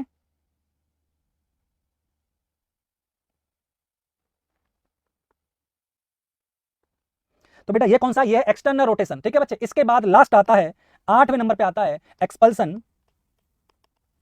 क्या आता है, एक्सपल्सन। और एक्सपल्सन के अंदर क्या होता है बच्चे, ध्यान सुनना, कि एंटीरियर शोल्डर, ये जो एंटीरियर शोल्डर है जो ऐसे आया है वो कहां गया है, प्यूबिक सिम्फाइसिस की तरफ। तो प्यूबिक सिम्फाइसिस तो छोटा है, अब समझो, और सेक्रम बड़ा है। प्यूबिक आपको पता है ना, ऐसे होती है, तो पेल्विस में पूरी बना तो नहीं पाऊंगा, पर आगे से पेल्विस ऐसी होती है, फिर वो पीछे की तरफ जाकर यूं, और पीछे वाला पार्ट है ना वो नीचे की तरफ होता है ऐसे करके। मैं इमेज बनाना भूल गया, मैं आपको दिखा देता, ठीक है बच्चे। तो प्यूबिक सिम्फाइसिस इतना छोटा सा होता है ना, और सेक्रम बड़ा होता है। तो इस प्यूबिक सिम्फाइसिस के नीचे यहां तो जगह खाली है, ये वाली जगह तो खाली है ना, ये वाली जगह पे अगर शोल्डर आ गया तो ये तो इतना सा रोकने वाला है, फिर तो शोल्डर पटाख से नीचे निकल जाएगा। जो शोल्डर आगे आएगा वो डिलीवर पहले हो जाएगा, क्योंकि उसको रोकने के लिए छोटी सी बॉर्डर है, और पीछे बॉर्डर बड़ा है। पीछे कौन सा बॉर्डर है, सेक्रम और कॉक्सिक्स वाला। तो सबसे पहले वो शोल्डर डिलीवर होगा जो शोल्डर प्यूबिक सिम्फाइसिस की तरफ होगा, और जो आगे होता है उसे एंटीरियर कहते हैं। तो कोई पूछे आपसे कि कौन सा शोल्डर पहले डिलीवर होगा, आंसर है एंटीरियर।